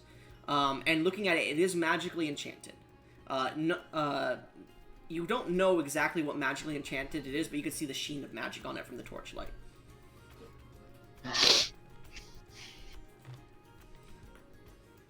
Does it have to be gold? It could be platinum, it could be silver. Awesome. It could be copper or electrum if you want. I thought you didn't use electrum. Yeah, it's for mining guilds, but that's all it is. Who the fuck uses Electrum in a game? What My is lord. Electrum? It's like half a point of It's silver. the money between silver and gold. Yeah. Yeah, it's like half it. It's like 5 silver. It's usually used by like mining or trade guilds in games and whatnot. It's a composite metal. Yeah. That's the thing. 250 gold. Damn. So, Moria, what would you like to put down? 25 platinum that he can lift it. Okay, that's a lot. Sure. Yeah, put it in channel, please. Yeah, I did. I put it in Yeah, general. that's like 2.5 of what I. Yeah. Oh, you better fucking lift this! Christoph, is there anything you want to bet on this? That? Yeah. Any bets? Mm, You've seen this man's strength. nah, I've seen how strong he is. Yeah, but I'll bet 300. 300. Gold? Mm-hmm. Okay, that he can Gross. or can't lift. That he can. Okay, put that in Or channel. he bets more than Basilius. So, You bet. Okran, you have like about, I'd say, 10,000 gold just from the amount of people betting on you that you could lift it, while only about 500 gold against you can't, because you have a big size. As you... Go ahead. Okay, weird question. Mhm. If I were to cast compulsion on him to make him give his all while lifting, would that help at all, or It would give him advantage, yes. okay? The lifter guy didn't say anything about that, right? Use of magic. You're Did he unsure. explicitly say it? He never explicitly said it, but you're unsure because this is a test of strength. Don't care. I'm casting. He Okay. didn't mention. So you look towards... No such thing as cheating if you don't tell the rules. You come up to Okran and like slap your hand on his shoulder, and you... What do you say to him to compulse? I can do it range, I think. Let me see. Okay. never mind. Compulsion is at range. So what do you say to him? But I'm gonna say, let's see. You've more than proved your strength earlier today. This should be mere child's play. Well, yeah. Okay. Is it a wisdom saving throw if they're unwilling? Because at the moment he wouldn't know you're casting a spell on him, so he'll be unwilling. Oh, yeah, it is a wisdom save. Wisdom save for me, Okran. Alright. Fail. Actually, How much? 12. 12? Youch. Okay, it's a 19 DC. He Okay. passes. Oh, no, he doesn't pass. He fails. So Well, I mean, it works on it him. works, yeah. That's So- shit. Okran, as you step up towards the rock, you feel Moria shout towards you, and you get this adrenaline as well from Christoph shouting towards you. You have two sources of advantage here. You have a source of advantage from Christoph, and you have a retry. This is going to be 3 checks. No, fuck it. I'll say this. You have continuous advantage, and you gain a DM's inspiration from Maria. So you have Damn, an extra okay. retry on this. So, what would you like to do, Okran, as you step up to this rock? Well, not quite realizing that's what's going on. Let's start by raging. You guys He's- watch as Okran grows even larger. It doesn't damage the room. because you guys are in a deck that is open. Okay. Yeah. All right. All right. Now, let's see if I have anything else to up myself with this. I don't think I do. No, I don't. I gotta remember to get Moria to check out the two unknown potions that Othan left behind at some point. Anyways, so now I suppose I roll because I ain't got much. I don't really have anything else I can do to up anything. Make an athletics check with a +5 and advantage, because that extra advantage turns to a +5. 16 ADV. Oh, we still have all the other crates. 32. 32. You watch as Okrin is struggling a little bit, manages to grab onto the brass sides and lifts it off the ground about up to his knees. He's not to his head yet. That's the first bit. You could hear, wonderful, wonderful! Gustav is impressed so far! However, can you bring it to your chest? Motherfucker, 250 gold! Roll again. And this time, It's gonna be a clean and jerk. Oh, and my this time what? fucking it's the God. same. It's the same. The DC is increasing, though, as each round. That's 28. 28. You're struggling a bit more, but you manage to get it to your chest and to your shoulders at that area. But you guys see he is shaking heavily as this stone is getting heavier and heavier in your hands. Wonderful, wonderful, wonderful! Watch this man. He is true. Sorry, I don't know what I was saying there. He has true strength. Show us what you've got, Okrin. Lift it above thine head. And show us your true strength. Okrin, You have a DM's inspiration. do you continue or do you stop? I'm continuing. Okay, make another athletics check. We ball, DC, we ball, the DC we ball, here we ball. is 30. The DC here is 30. You have the +5 and advantage. Oh, Hey, you get an extra retry. Yeah, fuck it. I have to So- use it. That's a fail otherwise. Yeah, roll again with advantage and the +5. 35. You guys watch, he's struggling, and Bruh. it's like just at eye level, it's not above his head, and you see him almost drop it, but then he just lifts it all the way above his head. You guys watch as it goes above his head, it shines in the moonlight as it reflects off the magical effects on it, and as he lifts it, there's a whole pause in the crowd, and then everyone starts to shout and like clink drinks together. People start to like grab onto you all and like start to like shake you a bit in excitement as Okrin, you're holding it there, and it's just getting heavier and heavier, and you just like step out of the way as it falls to the ground. As everyone starts to shake and like run up to you and like shake you around, and like it just goes crazy at the moment. As Gustav goes, everyone calm, I know it's exciting. A new champion of our stone lifting competition has been crowned. Congratulations, Okrin, and he reaches his hand out to shake yours. I will shake his hand. All right. As you shake his hand strength is insane as he nearly crushes your hand in his small hand. You truly are a strong one. Okrin, what's your strength score?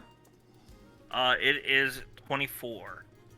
As you put the stone down, you all watch as the stone itself shatters and a magical kind of light pushes into Okrin, and you watch as it starts to shine. Okrin shines red, and his muscles bulge even further. Okrin, increase your strength to 28. Oh, no, I'm not the strongest. And I wanted to Get the try fuck, it yes. as well. I wanted to Jesus. try it as well. It increases your strength by 4 up to a max of 30, just so you're aware. Damn. Woke up in the Jesus match. If Christ. I would have done this, I would have had a 30. God damn. I will Does it say, also increase my maximum by that much, or yes, just? yes, your maximum Okay. too. I Okay, will so say, let me modify one of my Okrin, notes here. you are indeed a strong individual. I would love to arm wrestle you sometime in the future. And he does a pose with his muscles, and you can see his muscles bulge, and there are just veins across it. Have you ever thought of learning enhancement magic? I can't say I ever have. Been a tad bit busy to be worrying about things like that. Well, it could increase your strength even further if you cannot go beyond your true strength, your true grit. After all, and as he flexes, you see like red magical runes start to go around him, and his muscles bulge even further. As you get the feeling he just increased his strength even further. After He's all, riding. They're riding. Yeah, it is very useful in certain circumstances. Now I want to learn this magic. If you wish to learn it, come see me later. And he goes, Like well, me. the stone lifting competition has ended with the new birth of a champion. Thank you for coming to Gustav's. And he walks away. Everyone goes to Hedger, and he like starts to hand out gold. Whatever you put down, gain that extra. So, for example, gain that gold back, and then put it back, and then get extra of that amount. So, for example, Gesh would earn an extra 100 gold. You would earn an extra 25 platinum. Basilius, you would earn an extra 300 gold. Christoph. Goblin. Yep. Is the arm wrestling competition still going? At this point, yes. Gustav seems to have lost in the arm wrestling competition and started the stone lifting competition. Can I?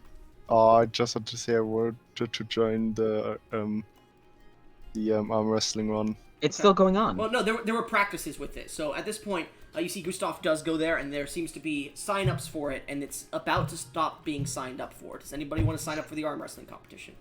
Yes. Fuck it, I'll do it. Fuck it, we ball. All right. So as you both sign up, I will say both of you roll me 3 checks here. Gesh, that you can. I assume you're going to roll athletics with this, so just roll athletics. Mhm. You could either roll. You could either roll a dexterity check, just straight dexterity, to be faster than the other person. You could roll athletics to out-strength them, or you can roll intimidation if you wanted to. Goblin. So you could do that too, Moria. Can I question? I have these Zerfin feet. Would I have seen the bugbear guy do that muscle magic? Well, that wasn't the if bugbear. That so- was Gustav the human. Yeah, Gustav. If I saw him do that, Mhm. could I make an Arcana check to try and jury rig it into my own body and do it myself? Make an Arcana check for me. This is going to be a high-ass check, because this is you seeing a spell being cast and trying to understand the principles behind it and create it in your mind without, like, you having extra shit and time to do. Alright, can I guidance myself for this and Sure. ask Okrin if he had seen any, like, for details of what he saw because he was up close for advantage? Well, this is, like, almost directly after that event. So Oh, this is, like, okay. this is, like, seconds after, like, you're going over to sign up. Okay, I'm gonna roll my d4. Arcana check. That's a 2 for the guidance, and then I have a plus 11, so that's plus 13 total to whatever I just rolled right now. 29. 29. Unfortunately, you're unable to figure out whatever it would be. You get very close, but you're like, I don't have the time for this. They call your name, you're like, fuck, I gotta go to my first round here. So, unfortunately, no. Out of character, the DC Alright. was 30. Jesus Christ! Yeah. I had a 16 if I had a 17. You kidding me? One away. Damn. Hey, V, you want to use your DM's expression? Unfortunately, he already used it for the lifting, didn't he? He had the Still have retry. one. He still has. Yeah, you do have it if you want to give it to them, but you won't permanently know the spell. It'll be like you figure out how to do it, but then you'll have to write it down into your spell book later. That's fair.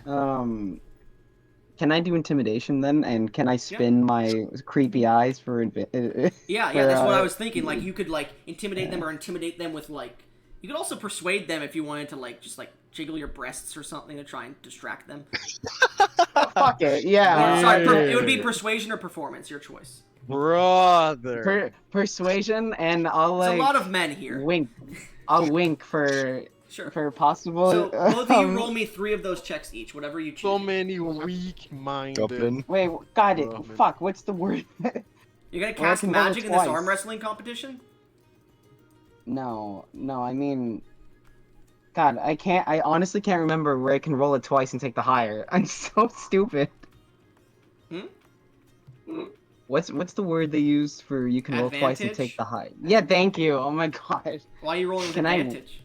No, can I? If I wink and like jiggle my breast at them. No, that allows you to use the performance or persuasion instead.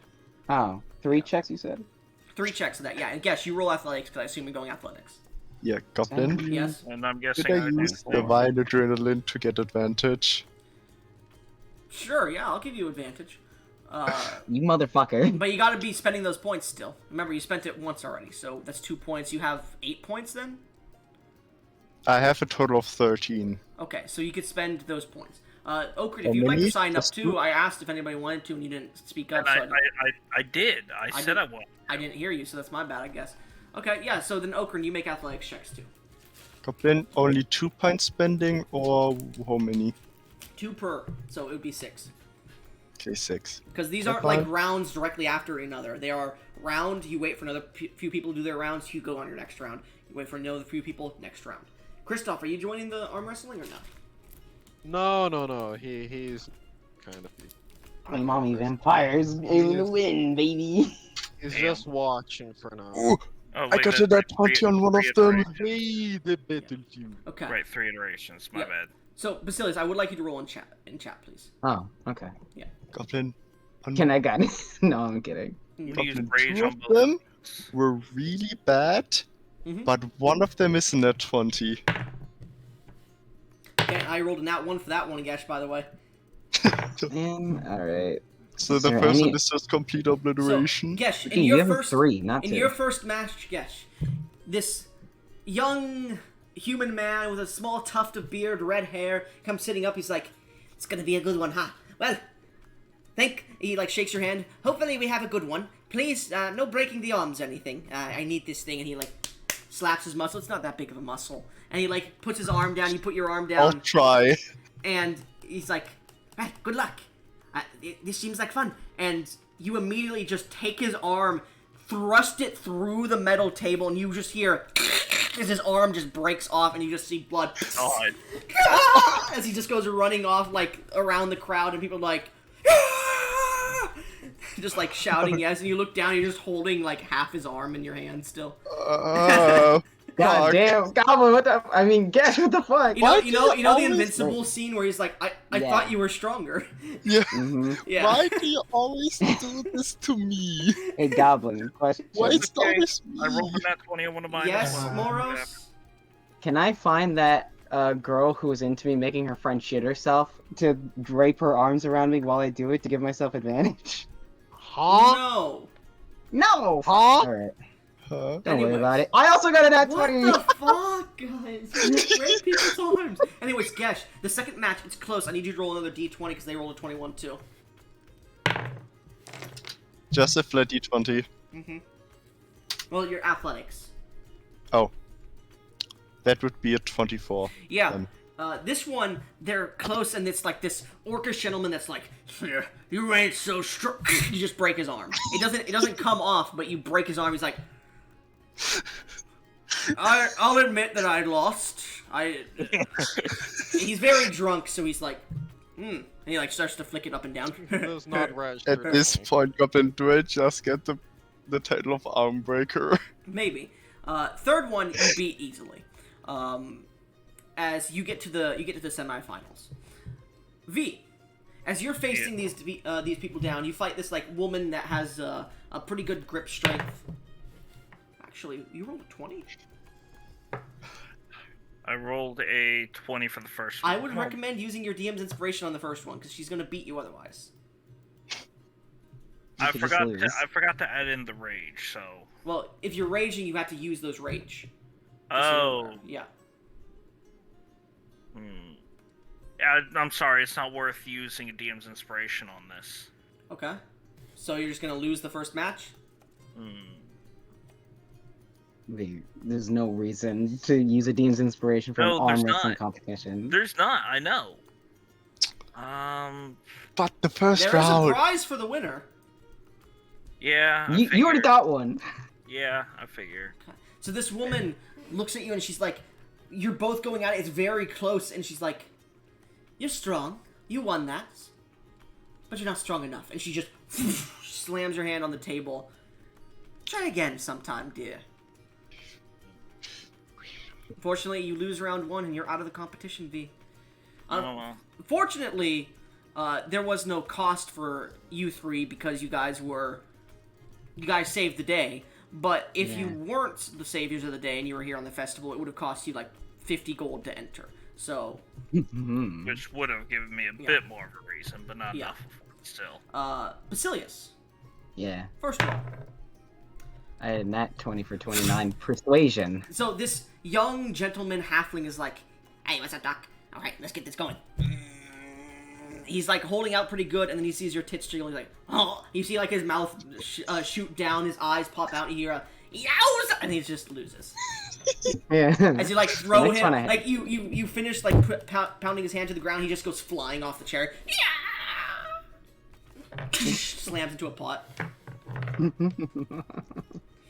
Second one. I got a 28.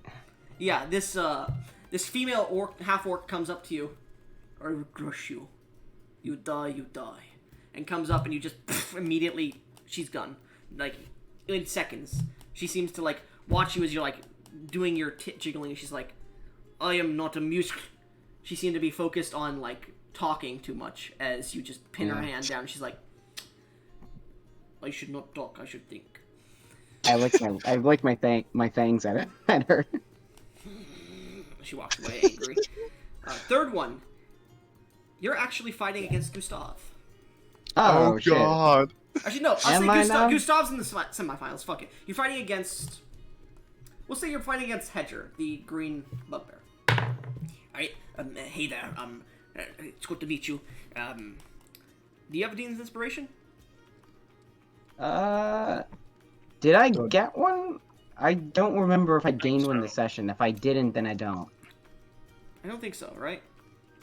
Did we? No. I know only someone you gained one. V. We gained one for the Iode Stone. Man, you all had it. You both had fucking source of advantage, and me, I will say. I went from a 19 to Okrin, you can if you want to. Don't. For the same reason I didn't use on myself, it's just not worth it. Hedger has like it's not really a matter of strength for him. His arm has multiple joints. He just bends your arm to the ground, to the table, and looks at you and goes, "Sorry, but you know, I want the prize." Hmm. Right? Have a Actually, good- go ahead. can I have subtle cast? Can I subtle cast suggestion lose? Roll. What's your DC? Wait, what do you mean subtle? You have magic points? Yeah, I have Metamagic Adept. It costs 1 sorcery point. What's your DC? Does my Winter Sage Book of the Glade, it acts as a +2 spellcasting focus? Does that Yeah. also include Yes. saving throw? Yes. Then it's 22. As you do this, Okrin, Yes. this motherfucker casted a spell in the middle of the fucking. Fuck them. Yeah. As It's they subtle. as they try to bend their hand, you watch as they like bend their hand nearly to the ground, and then they stop and they go, "Yeah, it's not worth it," and just lets their hand fall to the ground instead. I just shake my head. I'm not saying anything because, you know, Mhm. I'm still. Yeah, I mean, they didn't say no spells. And plus, we know that Gustav's going to use some of his enhancing magic. Yeah. At this point, we come to the semifinals. As Gustav is there to face amongst you two, the previous champion of this festival's arm wrestling competition, he looks to you both. Well then, who should I face first? Push Gash. You'll need 2 wins to get to. The 2 people with 2 wins will get to the championship and fight each other. I will fight one of you each, and then you'll fight each other, and whoever gets the 2 wins goes up. So, me and you, female dragon bow. Please, roll first. Roll the first round, please. And if are you enhancing in any way? I'm using divine adrenaline. I'll have to. Go ahead. As he sees you like start to use this divine kind of energy, he goes, "I guess we're using magic then." And you see his arm glows This red. is not magic. It's very visible though, and it is a magical effect. Mm. His arm glows red. 30. Jesus Christ. It does have this, so yeah. 29. So it's a contest of just pure strength as you're both like pushing and pulling, and he's like, You are magnificent, as you slam his hand into the table and it shatters the table. It even shatters the floor beneath the table, and you have to take like a 10-minute break. Gustav eventually comes back, and he's like, now it is my turn to face you, Moria. And he puts his hand on the table. Gustav? Okay. Yeah. Uh. The three of you battle, and the two of you that win twice go up. Okay. Shit. I like put his arm must be fucking massive. If he loses twice, it means you both immediately advance. By the way. All right. Yeah. And what if he wins right now? What would happen Then it would be him and Maria. Well, Maria would have to face you, and then if she loses, he advances. If she wins, and it's but all of you with one win, I'll roll to see who faces him again. Okay. All right. Let's do this. I'm doing performance again. Hopefully this works. Does it have advantage? Yes. Fuck yeah. And he's going to use his enhancement magic because no one said anything about it. What? Then I'll fucking use magic. That's fine. What I'm kind doing. Whoa. Well, I'm gonna guidance because that costs me nothing. Okay. She. You need a Hey, nat hey. 20. Hey V, you want to use your luck point to make him reroll? I used my luck point Yeah, already. Unfortunately, he hasn't taken another long rest yet. God damn it! All right. So, Kirstoff, how are you enjoying this session so far? Oh, I was check fucking general. I actually Well, have let's to see. And I'll just chew it dinner real quick, but I Nope. should be back. That's fine. Just don't kill me while I'm away, okay? So, as you guys are fighting, he's like, using your womanly charms, eh? Smart. Using all that you have at your disposal. But not good enough. He slams your hand into the table. Alright. 1-1. Fight against your friend. All He right. stands back. Both of you, in general. What are you doing? Can I give him disadvantage by closing my eyes because I know she will try to seduce You me? would give yourself disadvantage, too. Well, I wouldn't have disadvantage. You would just not be Yeah, seduced. so here's the thing. Gesh, would your character be seduced by her to the point where you have to close your eyes, otherwise she would have advantage? You said multiple times you wanted to fuck me. Yeah, that's why I'm asking. It's up to you, but... The thing is, would Gash be this easy? With a 7 No. intelligence? Yeah, No, you not would absolutely be Not this. this absolutely easy, Okay. just jiggling. I will say you can use your performance, but you do not get advantage. You can still use guidance. Me? Yeah, okay. No, Would they have disadvantage? Because they're closing their eyes? Are you No, closing your eyes, Gesh, or no? no. Okay. So it's I just would a absolutely... normal roll with a d4. Guess you were absolutely that easy. You fucking... You fucking fucked two bitches 30 seconds after meeting them. You're absolutely this easy. Yeah, I'm gonna give you Hey. advantage. I'm gonna give you advantage. Hey, You're right. they offered it. Yeah, and I'm seducing you, motherfucker. I Alright, so absolutely get it. Go ahead. We're not gonna talk any further about this. Yes, you have advantage. And Gesh, are you using Divine Adrenaline again? Mm-hmm. 2 points per. Yes. So how many have you used? You've used 2, 4, 6, 8, 10. This would Yes, be I 10? have. This will be 10. Okay. Go ahead and roll. No, 20. Jesus Christ! Well, go ahead and roll, Basilius, because you haven't rolled yet. Dear God. No, I can't. Okay, wait, hold on. I settle cast command. No, lose. no. Hey, Yeah, hey, yeah, hey, come yeah, on. yeah. No, Stop fuck it. you. This is 2 times in a row. Please, Goblin, please. I will say, as you begin to because you don't notice. Make me a sleight of hand check. Well, no, because you're not doing that shit. Go ahead and roll. Roll a Yeah, saving well, throw. Roll a saving throw. It's Gesh. What wisdom, kind? baby. Wisdom. It's wisdom. You need What's a the nat 20. DC? You need a nat 20, man, because I know. Yeah. yeah. My save DC is 22. If he gets nat 20, he succeeds. But nat 20, Gesh. Net 19. Yeah! Hey, please. Come No, on. this is bullshit. You I'm not dealing with this twice. No, All you three can't. of you. All 3 of you lose. What? At least Oh. once. And Gustav goes, well then, let us decide by drawing lots who goes against who. I need both of you to roll a d6 Whoever is closer or on the number of his goes against him. If you both roll the same number, you both go against each other. Again. If he rolls a 1, it's 1 or a 4, or a 3 or a 2 now. Yeah. We're going against Gustav Basilius. He rolled a 3, you rolled a 3. Basilius, fuck you. Awesome. Fuck you, Gish! Bro, why did you just let me win? Now you Why didn't you let me win? So, I let you win. and you guys have a little argument. He goes, "Are we going to fight then, woman?" Yes. Good. Sit. And not just go.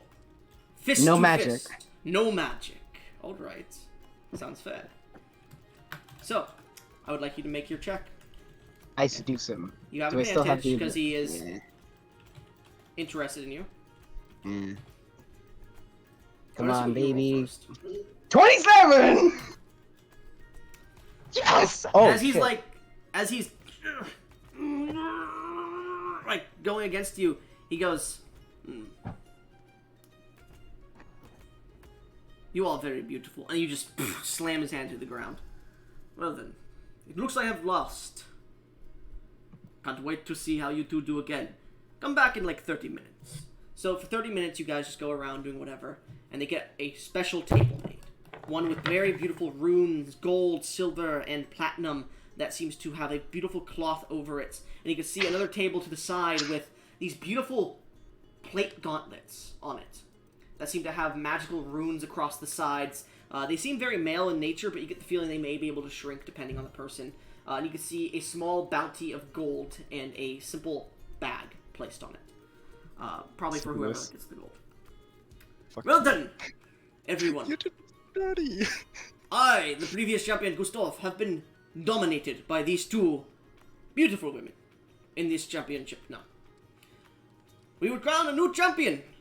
It will be the best of 3 matches. No magic, no magical abilities. A test of true strength. For the first round, at least. So, both of you, are you ready? Moria, Yes. Geshil, Yes. sit. Put your hands together. And as you put your hands together, he puts his hands over them. Begin as he releases. I need both of you for this round to roll me athletics or whatever check you're gonna make.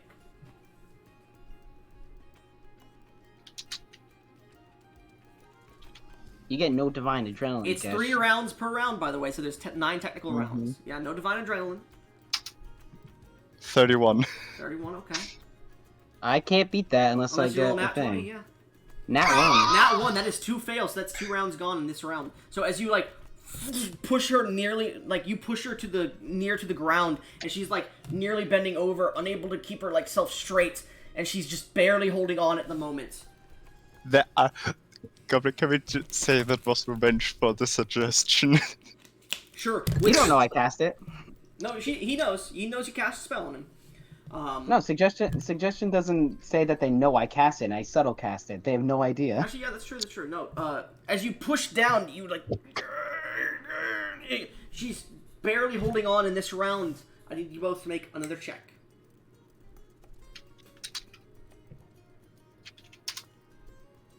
24. 27. She manages to bring it 1 tier up. You now need to win 2 more tiers again, Gesh, to beat her. Okay. So, both you roll again. As she manages to pull her arm just a little bit up, Come on. 29. you push it back to where it was just before, and you can see the sweat pouring down her face as she's staring at you. Roll again. Why do you do space +9, by the way? 15. Yeah. 23. This is a big fall. Okay. You continue to push back up, and as it's coming back up and back down, you both get to the middle, we'll say. And at this point, for the end of the end of round 1, I need another roll. Whoever rolls highest here wins round 1. Because we're not going to keep going back and forth, back and forth, back and forth. Jesus Christ, 31? As you're holding him there, you feel her grip tighten, and she stares directly into your eyes with a little bit of anger for some reason, and slams her hand into the table. It rebounds back off from the magic. That you see the table on the side of Gesh suddenly lights up with 1 bit of light. 1 round goes to Geshil. Now, second round. we will allow magical abilities and magic for. However, no charming magic. So, you can't use suggestion, basically.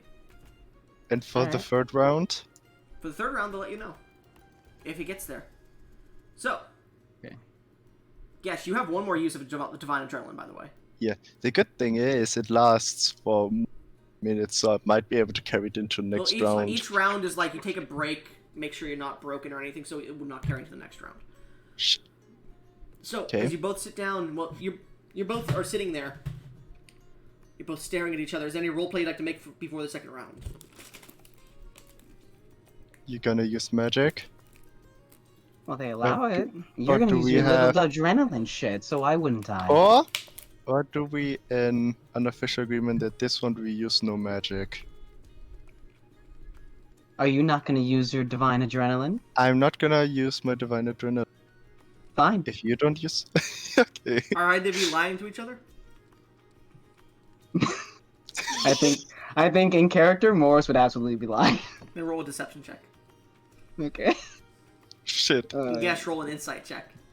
Yeah, motherfucker. No, well, you know. No, he Yeah. no, it's No, he contested got check. nat- It's like, he got- it's like, remember, contested checks does not matter, nat 1s or nat 20s, unless it Oh, would really? actually matter, yes. This does not actually Come matter on. in technicality. Me, please, give me a demonstration, please. No, motherfucker. I'm Oh, begging Like, you. you tell this horrible lie, and you have, like, this smile on your face, it's like, everyone around you that hears it knows you're gonna use fucking magic, but Gesh is like, okay. Like a puppy. I hate you so much for... I hate this vibe Yes, so she much. said she's not using magic. She's not using magic. So, You don't So hate I'm me. not gonna use divine adrenaline. yep. As you both sit down and cross your hands, Gustav goes, well then, fight! What are you guys doing? I cast hold person. You cast hold person. Okay, Gesh, make a wisdom save first. No! No! Natural 20, Nah. watch. 7. Gesh, you immediately that lose. critically fails. Yeah, you immediately lose. So you have your hand there and just, you lock up and like you go flying off your chair. Just the pure strength of her hand just knocking you. Make me an insight check.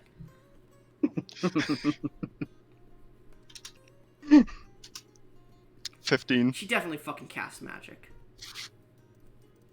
There's no fucking way.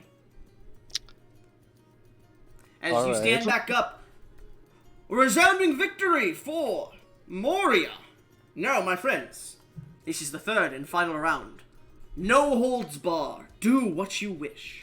However, remember, your honor is also on the line. Now, take your seats if you guys would like to make any roleplay before you would start. Hmm. I will not... I hate you so much right now. I boop you on the nose. I boop you on the nose. You love me. Goblin.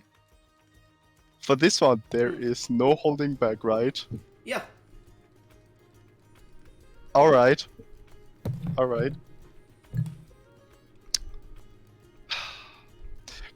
Goblin. Well, are you gonna roleplay or are you just gonna stop? They keep asking questions. I'm not I sure know. what's happening. Like, I will make you regret using magic so much now. As you I both, blow you this. she blows you a kiss as you both grab. I imagine like you pull your eye skin down as you like stick your tongue out. Yeah. As you both like grab each other's hands. Gustav, let's go. Begin. What are you all doing? Yes, you can go first. I will definitely use divine adrenaline. For Okay. 100% sure. And can I use can I use my nerving breath? Sure. I don't know what it fucking does. Read it to me. And basically, Morris needs to make a con save or be incapacitated. Okay. So, as he says go, you breathe your breath. Moros, make a con save for me. 20 plus. Is it 9? Yes. 13, that fails.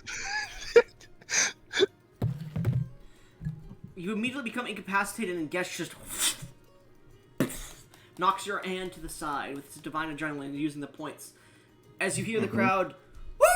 And you hear someone go, "He got stank breath!" The ladies like look at you and they like pinch their nose. As she is incapacitated for a bit, you eventually stand up and do a as you stand up, Gustav like grabs on your hands and reaches up. Our new champion, Geshil.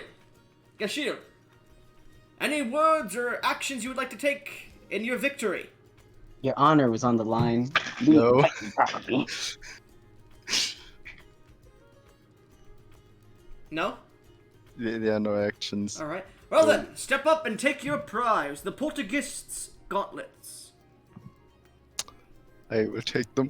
Alright. As you take these magical gauntlets, you stare at them, and you get the feeling that these enhance, like, looking at them, looking at how they move, you can see, like, the gauntlets, like, move out and shift as you, like, put them on and try them out for a second. You get the idea of these gauntlets, or you can after a short rest or long rest. You also get 5,000 gold. Fuck yeah. Anyways, you awaken again, Moria. Yeah. I see retch. You retch? Okay. Gustav comes up to you and pats you on the back. It was a good show. However, you were beaten at your own game. First of all, I don't have stank ass breath. This wasn't stinky breath. It's stinky breath. Stinky breath. Anyways, he It looks was a nerf gas. Yes, I know. He looks to you and goes, "Well, hopefully next time you will be strong enough not to need to use cheap tricks."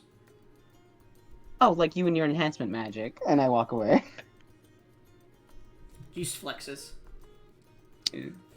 Anyways, there are a few more things if you'd like to partake in the festivities here. Yeah. What are there? There is an eating competition for pies. Easy. There is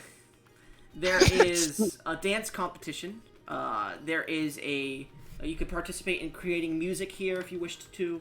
You can see Okran, like, as he's walking around in his large state, the tree is just, like, grabbing on and pulling a few of the lights down that are just hung around the area, and, like, they're just dancing around his fucking tree like a fucking Christmas tree, basically. But yeah, there's a few other festivities going on. Is there anything anybody would like to participate in?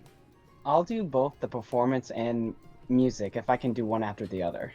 I'd like you to make me just a performance check with advantage here, as you are trying to learn and do a dance that they teach you here to perfect it and outperform the others around you, please. Can Is it also performance? dance. Sure. Guess you can try too. Yes. Performance check. Okay. I don't get advantage, right? No, because you have stinky. No, I'm fucking with you. You do. I'm going to be trying the pie eating. Yeah, I'll get to that. 24, and that's worse. You rolled a 24? Well, roll and check, 'cause Yeah. now Gesh is coming in, so you gotta roll again. Oh, you are okay. Yeah. Because I didn't know he was doing it when you rolled. Yeah, I got the 19. Is magic allowed? Can I guidance Yes, myself? you can. 23. Gesh seems to win the dance as well, and is granted a pair of marble slippers. Marble heeled slippers. These are beautiful with crystalline little heels at the back that seem to almost reminiscence of a quartz with magical runes on the sides of it. It will not fit your feet, Gesh.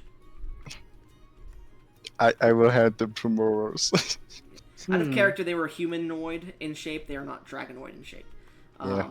So, as you hand them to Morius. Yeah.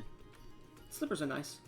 But you both do, because you rolled high enough for it, you both do gain, what's it called here? You both do gain the knowledge of an ability you can use in combat. It is an action to use, and you can use your bonus action on subsequent turns, as well as half your movement, to continue the dance. It is called Dance of the Lotus Petal. It is extravagant movements, but almost like wistful waterfalls as you begin to move and spin and twirl, and it can cause distraction. It gives enemies that can see you within 30 feet disadvantage on any attack rolls against you or your allies within 30 feet as well. Can use bonus actions on subsequent Fight dancing. The dance lasts for an amount of turns equal to your dexterity modifier. The dance lasts an amount of turns equal to your dex mod. Well, it lasts for 1 minute, but you can continue to dance for an amount of time equal to your dex mod specifically. And if the dance ends and you want to start it up again, it costs another action to do so. Question. It is not a magical effect, so it does not go over magical charm and shit. So, for example, if someone has advantage from a magical effect or whatnot, you still cancel that out. But, for example, if you're trying to charm someone with the dance, it doesn't work. Okay, so it gives disadvantage on enemies attacking? Attacking you or your friends, because it's kind of a distracting thing, like, what the fuck? Creatures... Honk a honk kind of thing. Is it all creatures or just enemies? Any creature that would be distracted by it in technicality. So if like Gesh watched you do it, probably would have disadvantage too. Yes, I would have disadvantage. Yeah. Sees the dance has disadvantage on all attack rolls made against you and your allies. Meanwhile, Okrin. Yes, sir. We'll get back to what the next thing for you too, Silius. But Okrin, as you participate in the pie eating contest, roll me a Constitution saving throw, as Gustav is also participating. Yeah. We didn't hear you after you said participating in the pie contest. Roll a con save, as Gustav is also participating. God damn it! Of course he is. Fuck. He's also the champion of the pie eating contest. No, he's not. He's the second champion. There is a very rotund, fat man with like large, bulging eyes, with like many like bits of jewelry and like a pirate's garb. It's Blackbeard from One Piece. Can I have advantage due to my size? Sure. I will say this. Which kind of pies are you trying to eat? Cream pies, cherry pies, apple pies, pumpkin pies, pumpernickel pie, grape pie, Ew. orange pie. Let's try pumpkin pie before you start listing off even worse ones. Okay, so you're doing the pumpkin pie. There are 3 sets that you have to do, so 3 different types of pies. So pumpkin pie is the first one you're gonna try. Roll a con save, and he will be doing the same. Oh my god. But did you get high or low? Yeah, you got low. So you're taking it. You're not throwing up. Like your stomach's rumbling, and you're like, oh, I can't eat all this pie. And you watch as like the Blackbeard guy is like just scarfing down pie after pie. He gets done with all 12 of his pumpkin pies, same as you. He's starting with those before you even get done with 6. And he's just on to his next round of pie eating. Well, actually, no, he wouldn't be on his next round. He seems to finish. You seem to finish just at the cusp. There's 10 contestants, and 4 of them move on to the next round. You are the 4th one to finish, so you finished just barely. DC for that was 13, so you got fucking lucky. The DC keeps getting higher because you're going against harder opponents. So,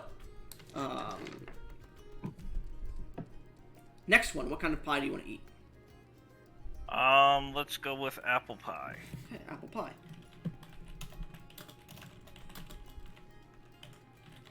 Gustav is not going to beat you, by the way, unless you roll shit. 21, that's fine. So you God see, damn it! The Blackbeard guy is just scarfing down and beating you just a bit. Like you get done with, it's 6 pies this time, but they're a bit bigger, and you get done with about 5 of them. But he just finishes up licking his fingers as he finishes his pies. As the both of you move on to the next round, Gustav loses. The Blackbeard guy comes up to you, his belly jiggling as he walks. The belt's buckle just unbuckled, just cling, cling, cling, cling. Well. You got a good stomach on you, kid. But you can't beat me. I'm the pie-eating boss. I can certainly try. Nothing else. Try all you will fail. I am the master of pies. And he looks towards the coordinator. Bring out the grape pies. And he sits down. You see, they pull out these pie, this one singular pie that's like a good 10 foot in diameter. And you can see as they slice into it, just to show you, there's grapes, blueberries inside of it, and this beautiful sauce of grape jelly. It has crumblings on the top of it, and it seems to be very well cooked. You can see whipped cream to the side if you want to eat it. He goes, the whipped cream's delicious from the angelic aliens. It's called Angel Cream Whip. It tastes like a divine slice of heaven in your mouth as it melts, my boy. Hi, Eotis. That son of a bitch is here. Sorry. How nice of you to join us. Eotis, you got flung over the side into the ocean, came back up, were pissed off, punched Okrin in the face because he said you could, broke all your fingers in that hand, then fucking stormed out pissed off. Oh, damn. Yeah. We'll say you're coming in... I was trying to smooth things out. Yeah, but you got pissed off. But you come back in with a broken hand at the end of the festivities, well, near the end, and you see Okrin's participating in a pie-eating competition against this, like... You know One Piece, right? Of course, yeah. You know Teach from One Piece, like Blackbeard? Yeah. Think him. And they're in a pie-eating competition. They're eating now But- a 10-foot diameter grape pie. God But damn. probably pre-time skip Blackbeard, right? Yeah, pre-Blackbeard. And as they both sit down, well then, I believe your name was Okrin, correct? That is my name, yes. Good luck.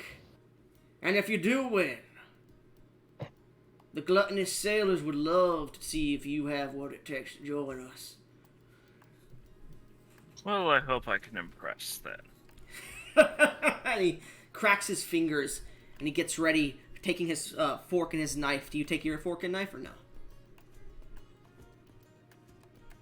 Because you could eat it with your hands or your fork and Wouldn't knife. it be more efficient for me to just grab the damn thing with my massive He seems to be claws? giving you a handicap, is what you immediately identify. So that would have been a handicap. It would be a handicap if I took it. Yes. He looks to you Not as if to doing that. see if you're going to do it. Well, Not you are not dignified, it would seem. Enjoy the handicap, Okrin. Come now, it's a competition. Dignification is not exactly... Well, shall we say table manners are not exactly on the table.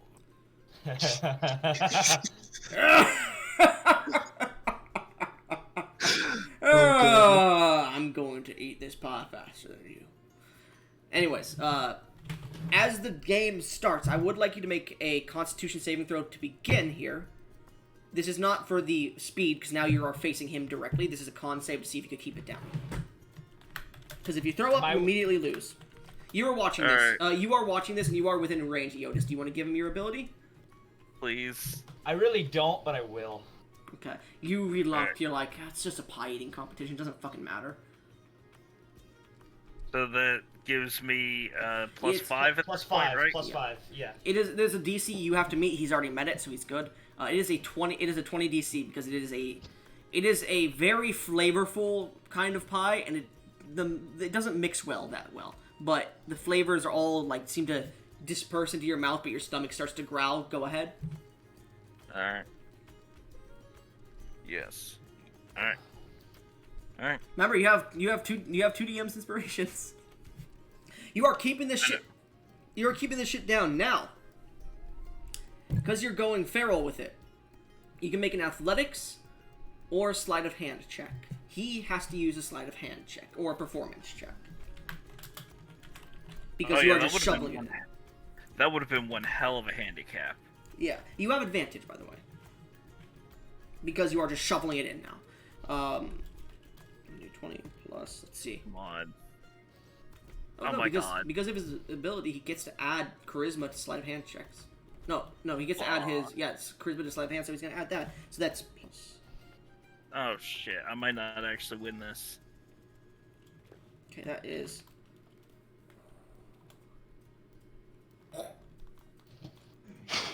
So as you're like digging in, your stomach starts to growl. You're like, and you like look over, and he's already halfway through. So you're like a quarter of the way through. You just keep shoveling it in, trying to go faster, and you see that he's just like he like takes it all, like he takes the rest of the half with his fork. It's been a good competition, boy, but you got a lot to learn. As his whole jaw unhinges, he just sticks it in there and Jesus. swallows it, fork and all. That is impressive. And he I'm stands not up gonna lie, there's literally nothing I could have done. That 20 is victoriously. crazy. As he stands up victoriously, I am victorious once again. And you hear the crowd, woo! Peach, Peach, Peach, Peach. That's his name, Peach. What a little peach. As he grabs his belly, which his shirt doesn't even go over his belly. Like, it doesn't go over his belly, but he starts to shake it. And you hear jingling like, as he goes side to side as he's boasting. Peaches, peaches, peaches, peaches, peaches. You gain a D inspiration for that one, Yotis. That's actually pretty good. As he starts to shake his belly and like starts to dance a bit, Okrin, he looks to you. You are a fierce competitor, but you need to learn a bit more about being gluttonous, boy. If you ever want to, let's say, learn these skills that I have, contact me. And he pulls out a small crystal-like rock and hands it to you. It's a sending stone. I will. His name is I believe it is the Pie Master Peach the Gluttonous, member of the Gluttonous Pirates, or the Gluttonous Brigands specifically.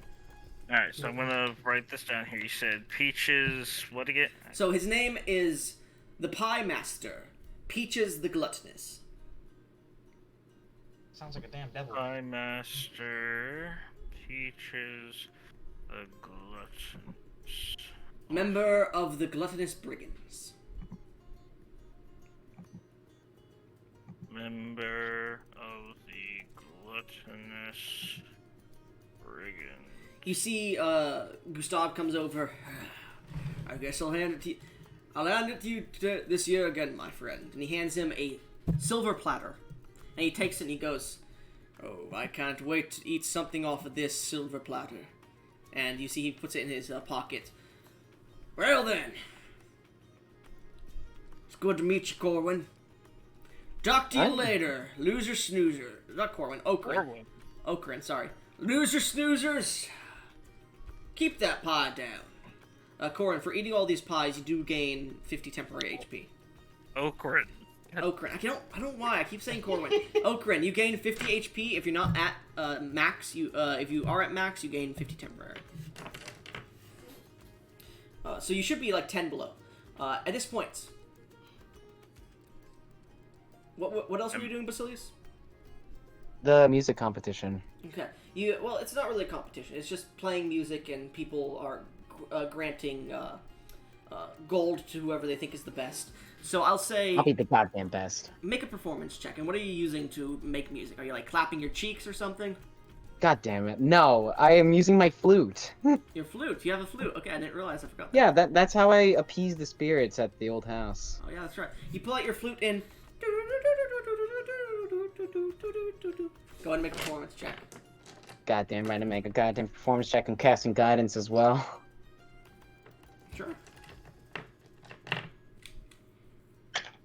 Ha! I'll get the full roll, but this is really good for me. 32, because I got a nat 20. Nat 20. You are the best performer there. Everyone starts to fall in line with your performance. Eventually, you look down towards the small cup that you had, and it is overflowing with coin and gemstone. Go ahead and add a bag of gemstones worth 1,500 gold. As well as... Gemstones worth 1,500 gold? 1,500 gold itself. Ooh. 20 platinum. Okay. Oh. 30 silver. Okay. And a letter. A letter? Okay. I wonder who it's from. I'll open the letter. You open the letter, and it states, "My dear bodacious woman of talent, it's a love letter." Okay. And thank you for not finishing that. Jesus Christ. And it Yeah, states, I heard it's if you fun. wish to consecrate our love, meet me at the bow of the the front of the ship. That's the bow, right? Yes. Yeah. At the bow of the ship, come midnight. I shall wait an hour. So it's just a letter that says "wanna fuck." Yeah. To an extent, but better. Oh, he means he wants marriage. No, it means Or she. It means they want you, but it's like more coy, like fancy kind of shit. Okay. Okay. They're trying to be posh about it, and it's and instead they become cringe. Yes. Cringe. Oh no, cringe. Anyways, Oh Eotis, no, cringe. Eotis, you watch as the festivities are starting to die down. You grab some goose hydra, and you sit down as you see Kristoff, the strange. You cleric cut off you at you sit down. You see Kristoff, the strange cleric. I believe Kristoff's back, right? Grub killer? Oh, he's not back. Never mind. You see he's just eating there, focusing on the shit. And you see at this point Okrin comes and sits down again, a little bit disappointed at losing the pie eating contest. Yeah. I'm gonna go take a seat with him, specifically next to Okrin. Okay. And I'm gonna go ahead and apologize for how heated things got the other day. V. In hindsight, I probably could have done something better. I will say though, if you had used the DM's inspiration on that fucking fighting contest, I was still gonna be just as mad. Fuck no, I wasn't gonna use a fighting contest. Are you nuts? Hey, we got a magic item for it, but yeah. Yeah, but like, as tempting as it is to use it on these competitions, again, I have my reasons why I'm saving it. And I don't agree with them, but that shouldn't be a reason to get mad at you. But They're your inspirations, and yeah. Just wanted to say I'm sorry. Hey, all good, man. We were all up way late. I will say this. As you guys sit down and begin to apologize and talk over Eotis's anger at the moment, the festival has ended at this point. People are starting to take down decorations and go about their ways. You do recall that Uruge wanted to speak with you all. Yeah, Yep. let's go to that. Yeah, we're gonna do that.